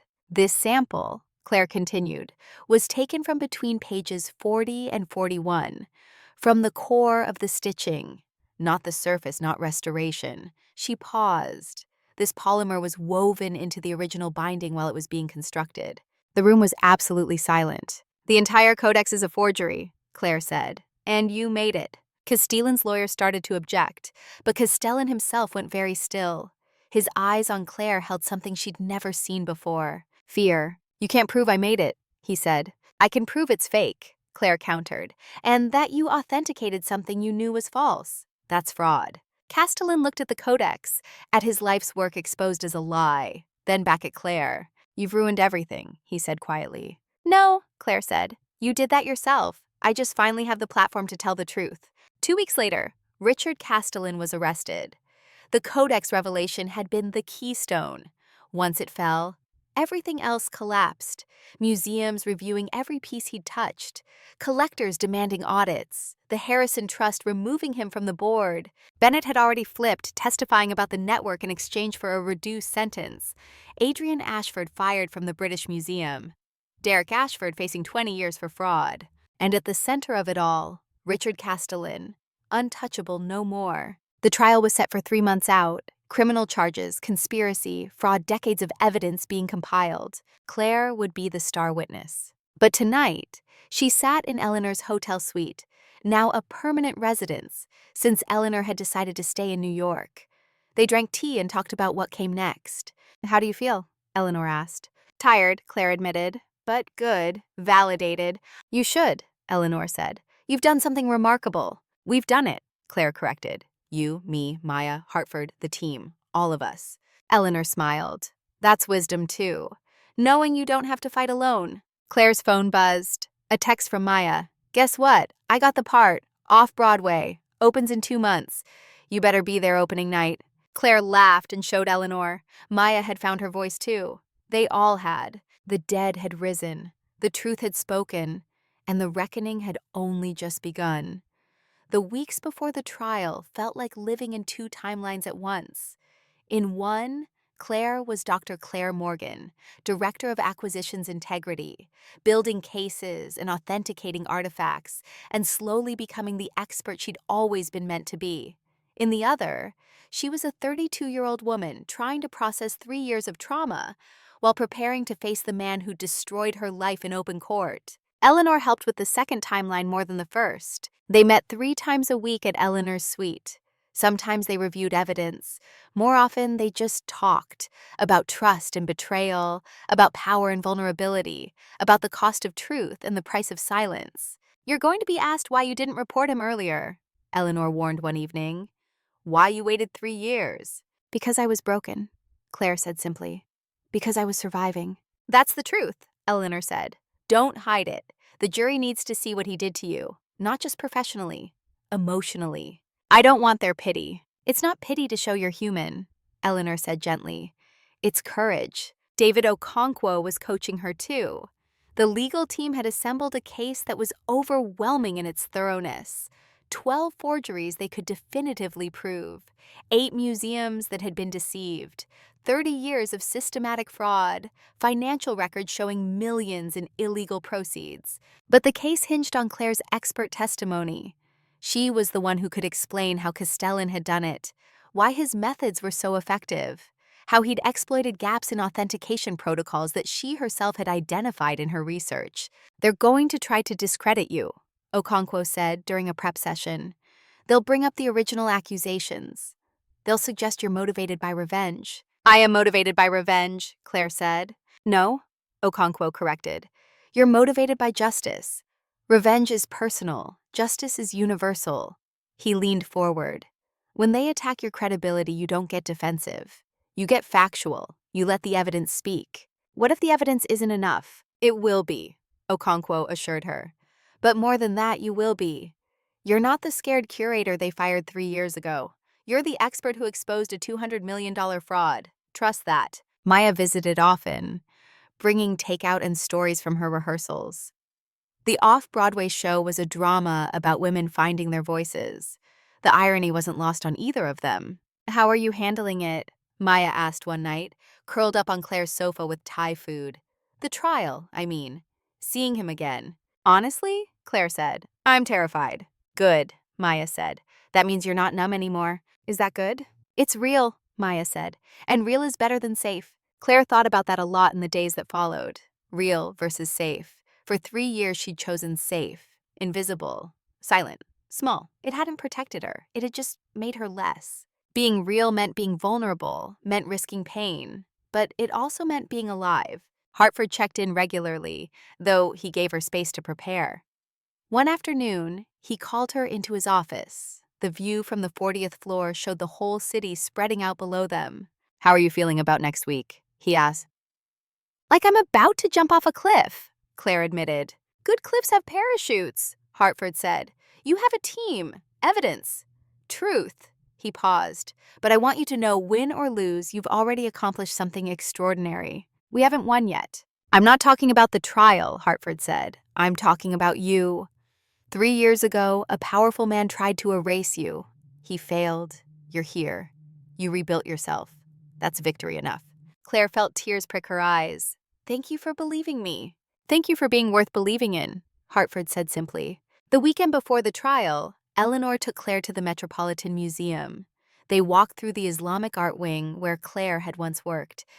It was strange being back, like visiting a grave. This was your home, Eleanor said. It was, Claire agreed, once. They stood before a display of illuminated manuscripts. Claire's hands itched to touch them, to examine them with the old familiar expertise. But she was a visitor now, not staff. Do you miss it? Eleanor asked. Bazain. Every day, Claire said, then corrected herself. No, I miss what I thought it was, the dream of it. But the reality included Castellan, included the politics and the lies, and the willingness to sacrifice truth for reputation. She looked at Eleanor. Maybe I miss who I was here. You're still her, Eleanor said, just wiser. Is that what we're calling traumatized now? Eleanor smiled sadly. Wisdom and trauma aren't opposites. Sometimes one comes from the other. They sat on a bench in front of a 9th century Quran fragment. The gold leaf caught the light, shimmering across centuries. When I testify, Claire said quietly, I'm going to tell them everything. Not just about the forgeries, about how he groomed me, how he found my weaknesses and exploited them, how he made me dependent on his approval. That's going to be hard. It's going to be necessary, Claire said, because it's not just about me. It's about every student he's done this to, every young scholar he's manipulated. The pattern has to be visible. Eleanor took her hand. I'll be in the courtroom, front row. When it gets hard, look for me. The trial began on a Monday in October. The federal courthouse was imposing, all marble columns and echoing halls. Media camped outside with cameras and microphones. The art world had been following every development. This was the biggest scandal in decades. Claire arrived early with her legal team. Okonkwo straightened her collar like a father preparing his daughter for prom. Remember, he said, calm, factual. Let them get emotional. You stay grounded in evidence. Claire nodded. She wore a navy blue suit Eleanor had helped her pick out. Professional, but not flashy. Credible. Trustworthy. Hartford was waiting inside. So was Eleanor, as promised, in the front row of the gallery. Maya sat beside her, having taken time off from rehearsals to be there. The support felt like armor. Then the defense team arrived. 5 lawyers in expensive suits. And at the center of them, Richard Castellan. He'd aged more since the codex examination. Thinner, grayer. But his eyes were still sharp when they found Claire across the courtroom, still calculating. He smiled at her, small, sad, as if she were a wayward student who disappointed him. Claire didn't smile back. The jury filed in, 12 people who would decide the truth. 6 women, 6 men, a mix of ages and backgrounds, regular people who knew nothing about medieval manuscripts or art authentication. They would have to learn. All rise, the bailiff called. The Honorable Judge Patricia Morrison presiding. Judge Morrison was in her 60s, with steel gray hair and sharp eyes behind reading glasses. She'd spent 30 years on the bench and had a reputation for running a tight courtroom. Be seated, she said. Let's begin. The prosecution's opening statement was delivered by Assistant U.S. Attorney Rachel Kim, mid-40s, precise, devastating in her clarity. This case, Kim said, walking before the jury, is about a man who spent 30 years lying. Not small lies, not white lies. Calculated, systematic, profitable lies that defrauded museums, collectors, and the public trust. She outlined the charges: fraud, conspiracy, money laundering, explained how Castellan had created forgeries, authenticated them through his position of authority, and sold them for millions. But this case is also about power, Kim continued, the power of reputation, the power of institutional authority, the power one person has to destroy another person's life when they get too close to the truth. She pointed to Claire. Dr. Claire Morgan discovered the defendant's crimes. She did exactly what we train experts to do. She found evidence of fraud and reported it. And for that, the defendant destroyed her career, her reputation, and her livelihood. Castellan's lead attorney, Marcus Webb, gave the defense opening. He was smooth, silver-haired, expensive. Ladies and gentlemen, Webb said, this is a case about ambition gone wrong. Dr. Morgan was a talented young curator who made serious mistakes. When those mistakes were discovered, she couldn't accept responsibility, so she blamed her mentor, the man who'd believed in her, who'd championed her career. Claire's hands clenched under the table.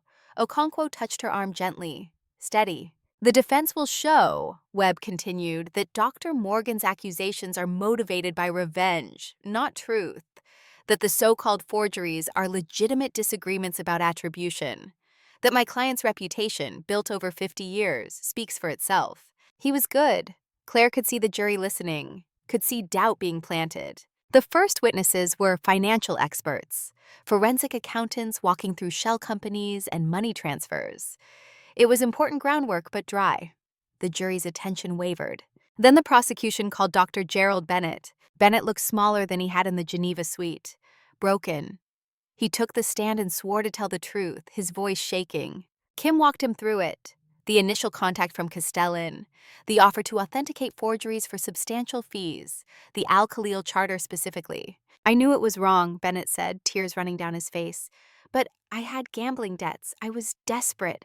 He made it sound victimless, like just rich people losing money they could afford.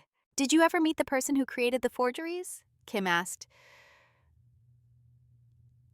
No, Bennett said. Only the defendant. He coordinated everything. On cross-examination, Webb tore into him. You're testifying to reduce your sentence, correct? Yes, Bennett admitted. You have every reason to lie, to shift blame to my client. I'm not lying, Bennett said, but his voice lacked conviction. The jury looked skeptical. Day 2 brought Adrian Ashford, Derek's brother, the British Museum curator who'd been part of the laundering scheme. He confirmed the network, the coordination, Castellan's central role.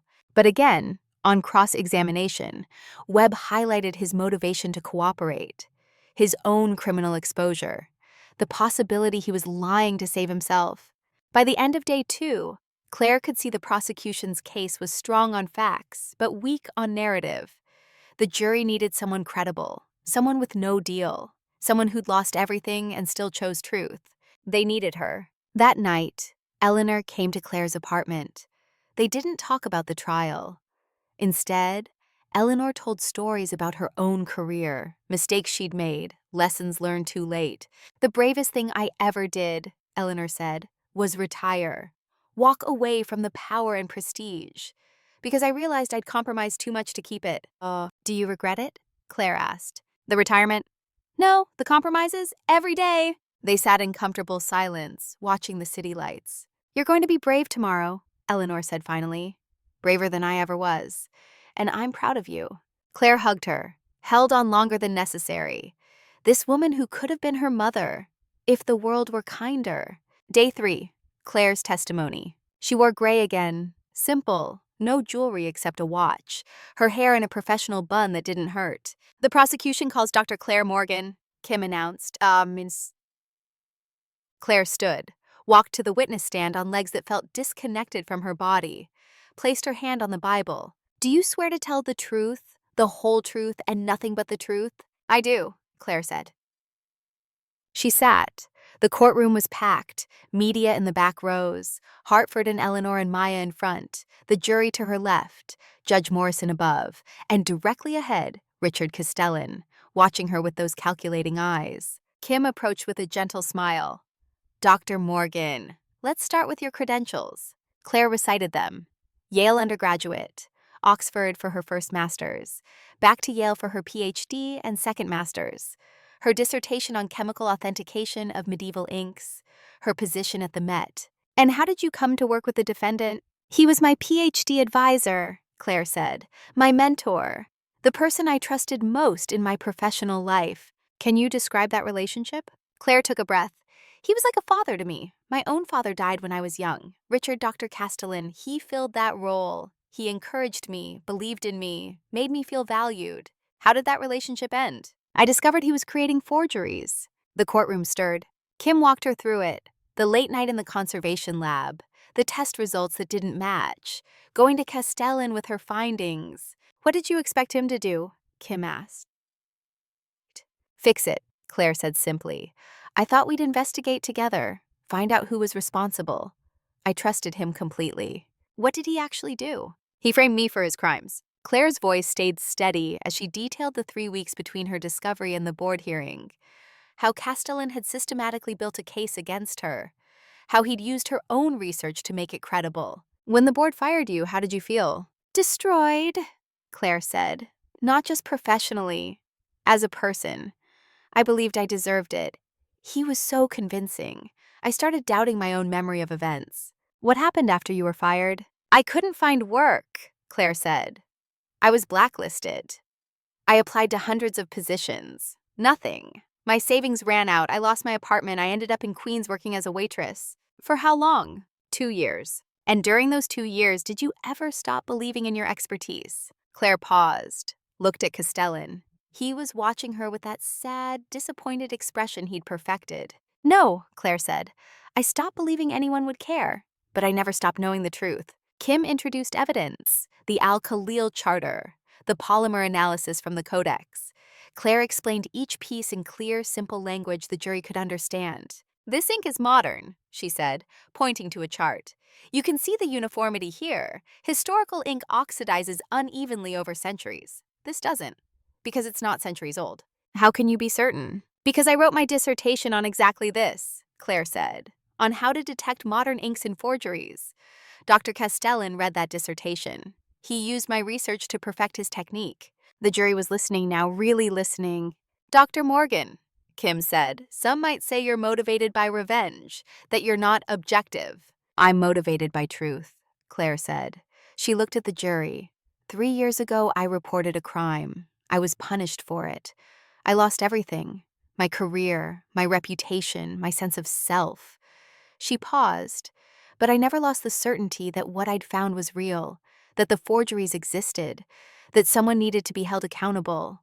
Her voice was quiet, but it carried. Revenge would have been easier, Claire continued. I could have stayed silent, stayed invisible, stayed safe.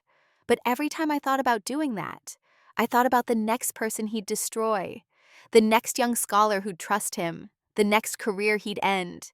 She looked at Castellan. Someone had to stop him, even if it cost me everything. Again, the courtroom was absolutely silent. No further question, Kim said. Marcus Webb stood for cross-examination. He smiled at Claire, friendly, unthreatening. Dr. Morgan, you said you were fired from the Metropolitan Museum, correct? Yes. Because they believed you were authenticating forgeries? Because Richard Castellan convinced them I was, Claire corrected. But you were fired for ethical violations? I was fired for discovering ethical violations, Claire said. There's a difference. Webb pulled out documents. Your computer login accessed restricted databases at unusual hours, correct? I was doing research. Or creating cover for forgeries you were making. I wasn't making forgeries, Claire said firmly. But you had the expertise to make them, didn't you? Your dissertation proves that. My dissertation proves I can detect them, Claire said. That's different. Webb shifted tactics. Dr. Morgan, you've admitted you had financial problems after being fired. Yes. Significant debt? Yes. Isn't it possible, Webb suggested smoothly, that you're here now because William Hartford offered you a lucrative position, that this testimony is essentially paid for? Claire's temper flared, but she controlled it. Mr. Hartford offered me a position after I exposed a $200 million fraud. The fraud happened first. The job came after. She leaned forward slightly. I wasn't paid to tell the truth. I was hired because I did. Webb tried several more angles, suggesting she was unstable, that her 3 years as a waitress proved she couldn't handle professional pressure, that her accusations were the delusions of a failed academic. Claire answered each question with calm facts. Never defensive, never emotional, just clear, consistent, truthful. Finally, Webb tried the big attack. Dr. Morgan, isn't it true that you've been obsessed with my client for 3 years? That you've blamed him for your own failures? No, Claire said. I've been silenced for 3 years. I blamed myself for trusting him. She looked directly at Castellan. But I never forgot what he did. And I never stopped knowing the truth. You call it truth, Webb said. I call it revenge. Call it whatever you want, Claire said quietly. The evidence speaks for itself. The polymer in the codex binding is modern. That's not revenge. That's chemistry. The Al-Khalil charter text is from the wrong century. That's not revenge. That's linguistics. She held his gaze. Truth doesn't change based on who speaks it. It exists regardless of my motivation. Webb tried to push further, but Judge Morrison cut him off. Move on, counselor, you've made your point. No further questions, Webb said, clearly frustrated. You may step down, Judge Morrison said to Claire. Claire stood on shaking legs, walked back to her seat. Okonkwo squeezed her shoulder. Well done. She looked at the jury. Several of them were nodding. They'd heard her, really heard her. The prosecution rested its case. The defense called witnesses, character references for Castellan, collectors who swore by his authentications, museum directors who praised his contributions to the field. But they couldn't escape the physical evidence, the polymer in the codex, the synthetic ink, the financial records showing millions flowing through shell companies. On the final day, Castellan himself took the stand. It was a risk. But his lawyers clearly believed his reputation and charm could sway the jury. He was good, presented himself as a dedicated scholar, wounded by false accusations, heartbroken that his former student had turned on him. I loved Claire like a daughter, he said, voice breaking. When she made mistakes, I tried to protect her, to guide her toward better choices. I never imagined she'd blame me for her own failings. It was a masterful performance. Kim's cross-examination was surgical. Dr. Castellan, she said, you authenticated the Codex of Spires 5 years ago, correct? Yes, one of the greatest discoveries of my career. Dr. Morgan found modern polymer in the binding. A trace amount from restoration work, Castellan said smoothly. I documented it. Kim produced his authentication report. Where in this document do you mention modern polymer? Castellan hesitated. It was, I believe, in supplementary notes. We've subpoenaed all your records, Kim said. No such notes exist. They must have been lost. Or they never existed, Kim suggested, because you knew the polymer wasn't from restoration. It was part of the original construction because you made the codex. I did not, Castellan said, but his voice lacked its earlier conviction. Kim hammered him for an hour. Every inconsistency, every gap in his story. By the end, he looked tired, older, the mask slipping. Closing arguments took another day. The prosecution laid out the evidence piece by piece. The defense argued reasonable doubt, claimed the polymer could be explained, that the financial records could be legitimate. But the jury had seen the evidence, had heard Claire's testimony, had watched Castellan squirm under cross-examination. They deliberated for 6 hours. Claire waited in a conference room with her team. Hartford brought coffee. Eleanor held her hand. Maya paced nervously. What if they don't believe me? Claire whispered. They believed you, Eleanor said firmly. I watched them. They believed. At 4 p.m., the bailiff called them back. The jury had reached a verdict. The courtroom filled quickly. Claire took her seat, heart hammering. The jury filed in. None of them looked at Castellan. That was a sign, wasn't it? Has the jury reached a verdict? Judge Morrison asked. We have, Your Honor, the forewoman said. She was a woman in her 50s, a teacher. She'd paid close attention during Claire's testimony. On the count of wire fraud, how do you find? Guilty. On the count of conspiracy? Guilty. On the count of money laundering? Guilty. Guilty. Guilty. All counts, unanimous. Claire's breath left her body. Around her, the courtroom erupted in murmurs. Judge Morrison banged her gavel for order. Castellan sat frozen. His lawyers were already planning appeals. But the verdict was clear. Guilty. The man who destroyed her career, her reputation, her life, had been found guilty. Judge Morrison remanded Castellan to custody pending sentencing. 2 federal marshals approached. Castellan stood, finally meeting Claire's eyes across the courtroom. She didn't look triumphant, didn't look angry, just looked at him with the same calm certainty she'd shown on the stand. Truth didn't need her emotion. It existed regardless. Castellan was led away in handcuffs. Outside the courthouse, media swarmed. Kim gave a statement about justice being served. Claire stood to the side, not ready for interviews. Hartford appeared at her elbow. How do you feel? Empty, Claire admitted. I thought I'd feel victorious. I just feel tired. That's normal, Hartford said. You've been carrying this for 3 years. Now you can put it down. Eleanor and Maya found her in the crowd. The 3 women stood together while cameras flashed and reporters shouted questions. We should go, Eleanor said gently. They went to Eleanor's suite, ordered room service, sat in quiet exhaustion while the city darkened outside. You did it, Maya said softly. You actually did it. We did it, Claire corrected.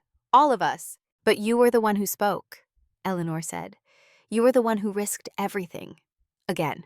Was it worth it? Claire wondered aloud. Eleanor looked at her seriously. Do you feel free? Claire thought about it. The weight she'd been carrying, the shame, the doubt, the fear. It wasn't gone, but it was lighter. Yes, she said, I feel free. That's worth everything, Eleanor said. Later, alone in her apartment, Claire stood at the window. The city spread below her in all directions. Somewhere out there, Richard Castellan sat in a federal detention center. His reputation destroyed, his career over, his freedom gone. She'd won, the truth had won, but victory felt quieter than she'd imagined, less like triumph and more like simple relief. The long weight of injustice finally lifted. The burden of proof finally met. Her phone buzzed, a text from David Chen, the student Eleanor had failed to protect 30 years ago. I watched the verdict on the news. Thank you for doing what I couldn't, for speaking when I stayed silent. You gave us all our voices back. Claire's eyes filled with tears. Not for herself, for all of them. Everyone Castellan had destroyed. Everyone who'd carried shame that wasn't theirs to carry. She texted back, We're free now, all of us. Tomorrow would bring sentencing hearings, appeals, more legal procedures. The Hartford Foundation's work would continue. More forgeries to find, more truth to uncover.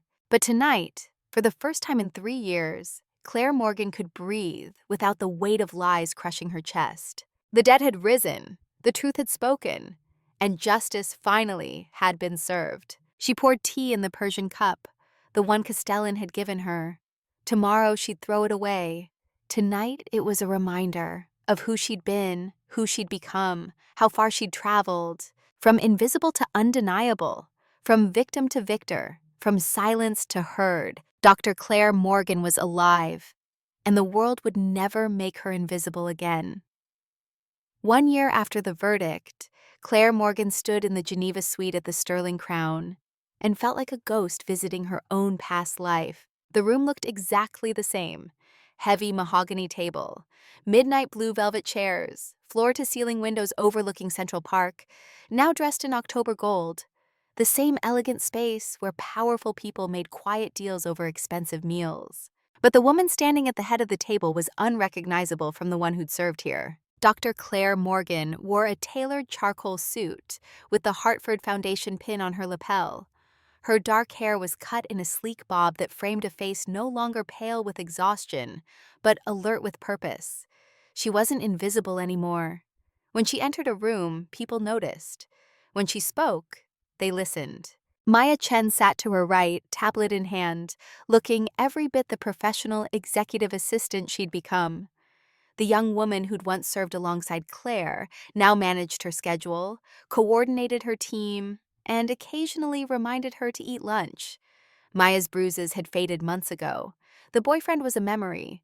The off-Broadway show had run for 3 months to excellent reviews. Both women had found their voices. Both had learned to use them. Across the table sat Jean-Pierre Bisset, a nervous Swiss auction house representative who'd requested this meeting. Between them, on a velvet cloth, sat a small clay tablet covered in cuneiform script. "The tablet is, as you can see, truly remarkable, Dr. Morgan," Bisset said, adjusting his collar. His accent was thick with anxiety. "The provenance is flawless, from a private seller in Zurich, family collection held since 1890. Claire said nothing, just looked at him with the patient expression of someone who knew exactly what was about to happen. Bisset shifted in his seat. "We have the collector's original journal, documentation of the acquisition, everything is in order." "May I see the journal?" Claire asked quietly. Bisset handed it over with hands that trembled slightly. Claire examined it for perhaps 30 seconds. Then she pushed her own tablet across the table. The screen showed a corporate registration document. "Your seller," Claire said, her voice carrying the weight of absolute certainty, "is not a private collector in Zurich. It's a shell corporation registered in the Cayman Islands. A front for an antiquities trafficker we've been tracking for 18 months. We call him the broker." Bisset's face went from pink to gray. "The journal is a forgery," Claire continued. "A bad one.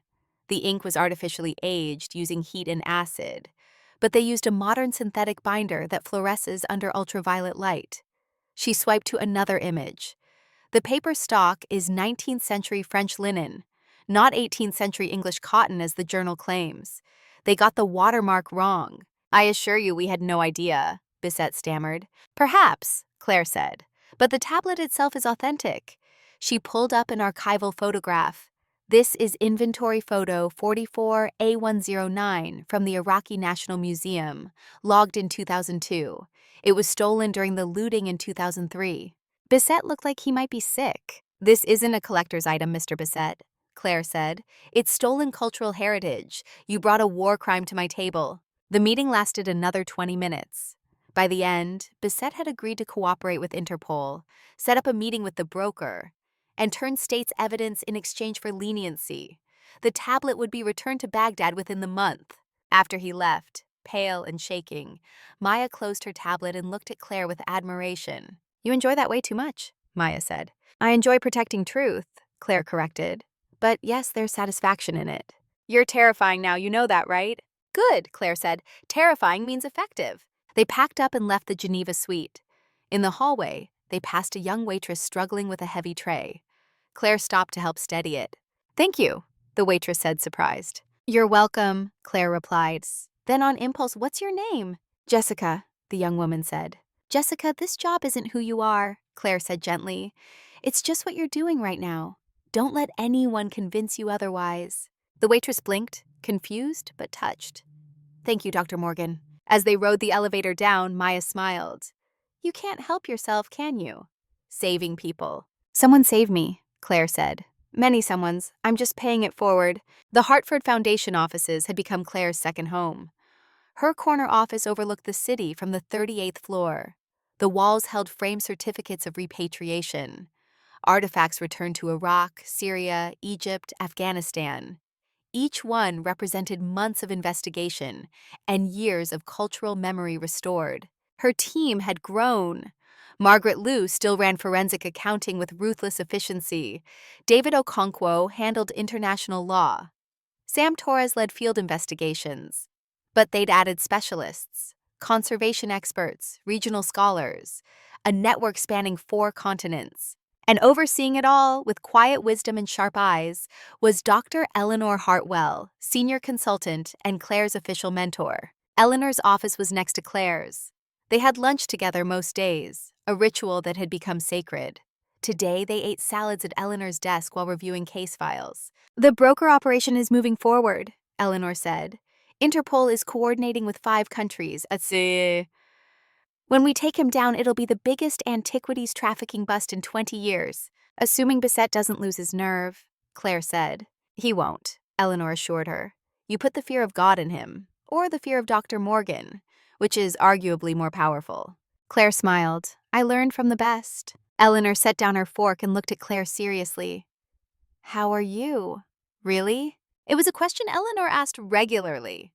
Not about work, about Claire's internal state, her healing, her peace. I'm good, Claire said. Then more honestly, I'm better. Some days are still hard. The anniversary is coming up, Eleanor observed. The anniversary. 3 years since the board hearing that had destroyed her first life. 2 years since she'd spoken up in this very building. 1 year since Castellan's conviction. I've been thinking about it, Claire admitted. About how much has changed. And how much you've changed, Eleanor added. Yes, that's growth, child, that's wisdom. They finished lunch in comfortable silence. This was what Claire had needed all along. Not just vindication, not just justice, but this. Someone who saw her, who checked on her soul, not just her success. Later that afternoon, Claire had a video call with the Iraqi National Museum. The Sumerian tablet from Beset was being returned. The ceremony would be held in 2 weeks. They wanted Claire to attend. We would be honored if you would present the artifact personally, the museum director said through the translator. Your work has returned 17 pieces to us. You are a hero to our people. I'm not a hero, Claire said. I'm just doing what's right. Sometimes, the director said gently, that is the same thing. After the call, Claire sat at her desk and let herself feel it. The weight of gratitude from a country that had lost so much. The responsibility of protecting cultural memory. The privilege of being trusted with truth. A year ago, she'd been testifying in court, fighting to be believed. Now she was believed automatically. Her expertise was unquestioned. Her authority was absolute in her field. The transformation was dizzying, and sometimes terrifying. Hartford stopped by her office near the end of the day. He did this often, just checking in, making sure she was okay. The board wants to expand the program, he said. Add 2 more regional divisions. They want you to head the global operation. That's a lot of responsibility, Claire said. You can handle it, Hartford said with certainty. You've proven that. Have I? Hartford sat down across from her. When I first met you, you were terrified, invisible, convinced you had nothing to offer. Now you're the leading voice in authentication integrity. Museums consult you. Governments trust you. He smiled. You've built something extraordinary. We built it, Claire corrected. You gave me the platform. I gave you resources, Hartford said. You gave yourself permission to be powerful again. He stood to leave, then paused. My daughter would have been about your age, if she'd lived. Claire went still. Hartford rarely mentioned his daughter, the loss that had driven him to philanthropy. She had your fire, Hartford continued quietly. Your integrity. When I see you succeed, I feel like she gets to succeed too. Somehow. Through you. Tears pricked Claire's eyes. I'm honored. You should be, Hartford said. You've become exactly who you were meant to be. After he left, Claire sat in the gathering darkness of her office. The city lights began to sparkle below. She thought about who she'd been, who she'd become, the path between them. It hadn't been straight, hadn't been easy, but it had been true. That evening, Claire went to Eleanor's permanent suite at the plaza. They'd fallen into a routine, dinner twice a week. Sometimes they talked about work. More often, they talked about life. Tonight, Eleanor had cooked, simple pasta and salad. They ate at the small dining table by the window. Maya's doing well, Eleanor observed. The assistant role suits her. She's thriving, Claire agreed. And her acting career is taking off. She has an audition for a TV show next week. You gave her confidence. She gave herself confidence, Claire corrected. I just showed her it was possible. That's mentorship, Eleanor said. Showing people what's possible. Is that what you did for me? Every day, Eleanor said. You just finally started believing it. After dinner, they sat with tea. This was Claire's favorite part. The quiet companionship. The safety of being fully known. I got a letter today, Eleanor said. From David Chen. Claire sat up. How is he? Good, Eleanor said. He's engaged. Getting married next spring. He wants us both to come to the wedding. Both of us? He said. Eleanor read from her phone. I want the woman who failed me and the woman who succeeded where she couldn't to see that I'm happy, that I survived, that his evil didn't win. Claire's throat tightened. Will you go? We have to, Eleanor said. It's part of the healing, for all of us. Claire thought about that. The 3 of them. 3 people Castellan had tried to destroy. All surviving, all finding joy, all refusing to let his cruelty define them. That's powerful, Claire said. That's victory, Eleanor corrected. At 10 p.m., Claire's phone rang. Unknown number. She almost didn't answer, but something made her pick up. "Is this Dr. Claire Morgan?" a young woman's voice asked, shaking, desperate. "Yes," Claire said. "Who is this?" "My name is Rachel Torres. I'm a junior curator at the Boston Museum. I need help." The voice broke. "I think my supervisor is authenticating forgeries. I found evidence. But he's powerful and I'm nobody and I don't know what to do." Claire closed her eyes. She'd been this woman, terrified and alone and certain no one would believe her. "You're not nobody," Claire said firmly. "And you're not alone. Tell me everything." She spent an hour on the phone with Rachel, taking notes, asking questions, offering guidance. By the end, Rachel was crying with relief. "Thank you," Rachel said. "I thought I was crazy. I thought no one would care." "I care," Claire said, "and I believe you. Send me everything you have. We'll figure this out together." After the call, Eleanor was watching her with soft eyes. "Another one?" Eleanor asked. "Another one," Claire confirmed. "You can't save them all." "No," Claire said, "but I can save this one. And she can save the next one. And eventually maybe we change the whole system." Eleanor smiled. "That's the legacy. Not the cases you win, the people you empower." Claire looked at her mentor. This woman who'd spent 30 years regretting silence, who'd found redemption in helping Claire find hers. "You empowered me," Claire said. "We empowered each other," Eleanor corrected. Later, alone in her apartment, Claire looked around at the life she'd built. The space was beautiful now. Modern furniture, art on the walls, books everywhere. The Persian teacup sat on a shelf, no longer used but kept as a reminder of the journey. Her phone buzzed. A text from Maya. "Tomorrow's schedule." Then, separately, "You okay? You seemed quiet today." Claire smiled. Maya had learned to read her moods, to check in, to care. She texted back, "I'm good, just reflective. Thank you for asking." 3 dots. Then, "That's what family does." Family. The word settled warm in Claire's chest. She'd lost her father at 12, lost her mentor at 29, but she'd found Eleanor, found Maya, found Hartford, found a team that functioned like the family she'd never had. Blood didn't make family, trust did, and she was richer in family now than she'd ever been. The weekend arrived. Claire met Maya for brunch at a cafe in the West Village. Maya was glowing, talking about her TV audition, about a guy she'd met at a gallery opening, about her plans to take an improv class. "You're happy," Claire observed. "I am," Maya said. Then more seriously, "I wasn't sure I'd ever be happy again. When I was with him, when I was invisible." She reached across the table to squeeze Claire's hand. "You showed me there was another way." "You showed yourself," Claire said. "I just witnessed it." "Can I ask you something?" Maya said. "Anything. Are you happy?" Claire considered this question. Was she happy? The trial was over. Castellan was in prison serving 20 years. Her career was flourishing. She had respect, authority, purpose. But happiness wasn't success, wasn't even justice. Happiness was sitting at brunch with a friend who cared about her. Was having Eleanor to call when the nightmares came. Was Rachel Torres trusting her enough to ask for help? Was the Iraqi museum director calling her a hero? Was Hartford seeing his lost daughter in her success? Happiness was healing, was wholeness, was peace. "Yes," Claire said, "I'm happy." "Good," Maya said, "you deserve it." On Monday, Claire had a meeting with museum directors from 5 institutions. They wanted to establish new authentication protocols based on her research, wanted her to train their staff, wanted the Hartford Foundation to become the gold standard for verification. It was everything she dreamed of as a young curator: influence, respect, the ability to shape the field. But what satisfied her most wasn't the power, it was the protection. Every protocol they established made it harder for the next Castellan. Every curator they trained became another guardian of truth. The meeting ran long. By the time Claire returned to her office, it was nearly 7. Eleanor was waiting.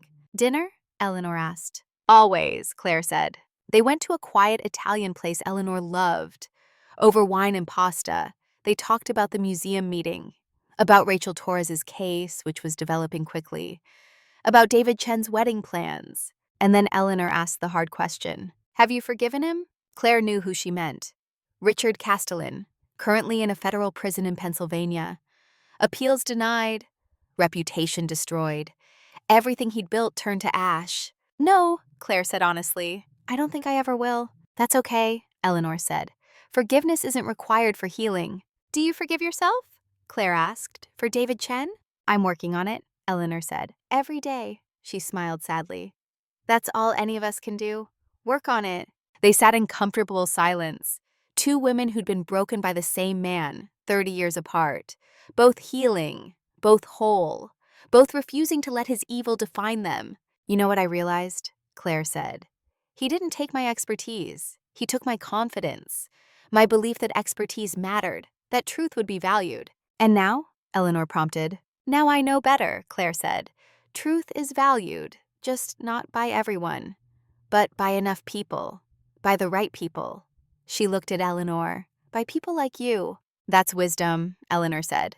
"Hard-earned, but real." The next morning, Claire received a call from the federal prosecutor. Castellan had been denied parole, would serve his full sentence. They wanted Claire to know before it hit the news. She felt nothing, no satisfaction, no anger, just quiet acknowledgement of fact. Later, she mentioned it to Hartford. He studied her face. "You seem unmoved," he observed. "I am," Claire admitted. "A year ago, I would have celebrated. Now it's just closure." "What changed?" "I did," Claire said. "I'm not defined by what he did anymore. I'm defined by what I do, who I help, who I become." Hartford smiled. "That's maturity. And peace." Peace. There was that word again. Claire had been chasing justice for so long, she'd forgotten to look for peace. But somewhere along the way, it had found her anyway. That evening, Claire worked late. When she finally left the office, Manhattan was dark and glittering. She walked instead of taking a car, needed to feel the city, to remember where she'd been. She passed the subway station, where she used to board at 5:30 a.m., past the Queens neighborhood where she'd lived in that tiny studio, past the building that held the Sterling Crown, still gleaming on the 64th floor. All the places that had held her grief, her shame, her survival. They couldn't hurt her anymore. At home, she made tea in the Persian cup, one last time.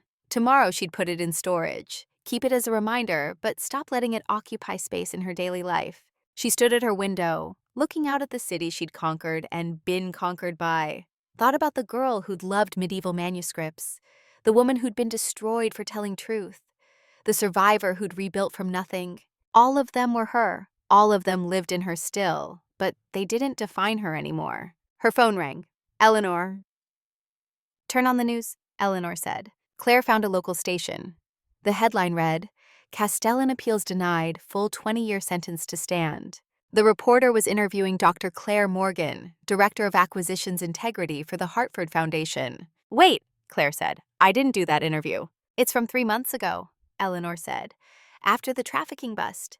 They're replaying it." Claire watched herself on screen, poised, confident, speaking about the importance of protecting cultural heritage, about empowering curators to speak up, about creating systems that valued truth over reputation. The woman on screen looked nothing like the terrified waitress who'd hidden in corners. She looked powerful, certain, unbreakable. "Is that really me?" Claire whispered. "That's really you," Eleanor confirmed. "That's who you've become." After the call ended, Claire sat in the darkness, watching the city lights. Tomorrow, she'd fly to Baghdad to return the Sumerian tablet. Next week, she'd meet with Rachel Torres in Boston. The week after, there was a conference in London where she'd present new authentication protocols. Her calendar was full. Her purpose was clear. Her impact was measurable. But none of it mattered as much as this moment. Sitting in her apartment, drinking tea, feeling whole. She thought about calling her mother in Ohio. The relationship had been strained since the scandal. But lately they'd been talking more. Her mother had watched the trial, had seen Claire vindicated, had said quietly, "I'm proud of you." Maybe it was time to go home for Thanksgiving, to show her mother the woman she'd become, to bridge the gap that shame had created. She made a note to call in the morning. Her laptop chimed with an email from David Chen, a wedding invitation, formal and beautiful, and at the bottom, a personal note. "Dear Dr. Morgan and Dr. Hartwell, I spent 10 years believing I was weak for not fighting back, for letting him win. But I see now that survival is its own kind of strength. You both showed me that. I'm getting married because I chose to live fully instead of hiding. Thank you for reminding me that was possible. With gratitude, David. Claire read it 3 times, then forwarded it to Eleanor with a message. We're going to this wedding, and we're celebrating survival. Eleanor's response came immediately. Absolutely, I'll buy a ridiculous hat. Claire laughed, real laughter, the kind that came from joy instead of relief. Before bed, she walked through her apartment one more time, looked at the life she'd built, the art she'd chosen, the book she loved, the space that was entirely hers. Tomorrow, she'd return a 4,000-year-old piece of cultural heritage to its homeland. But tonight, she'd return something more precious to herself. Her belief that she mattered, that truth mattered, that justice, however delayed, was possible. Richard Castellan had tried to erase her, had nearly succeeded. But she'd refused to stay erased, had clawed her way back to visibility, to voice, to power. Not for revenge, for redemption, for herself and everyone like her. The next morning, Claire boarded a flight to Baghdad. The Sumerian tablet traveled in a special case, authenticated and documented. Maya had coordinated every detail. Eleanor had reviewed the presentation Claire would give. Hartford had sent a message wishing her safe travels. She wasn't alone, would never be alone again. The museum ceremony was beautiful, held in a room with armed guards and climate control and the weight of history. The director gave a speech about cultural heritage, about the importance of truth, about Dr. Claire Morgan's tireless work to return what had been stolen. When Claire placed the tablet in its new case, she felt the centuries in her hands. This object had survived 4,000 years, had survived war and theft and trafficking, and now it was home, just like her. She gave her speech in halting Arabic, learned phonetically for the occasion, talked about the universal human need to preserve memory, to protect beauty, to choose truth over profit. The audience applauded. The director embraced her.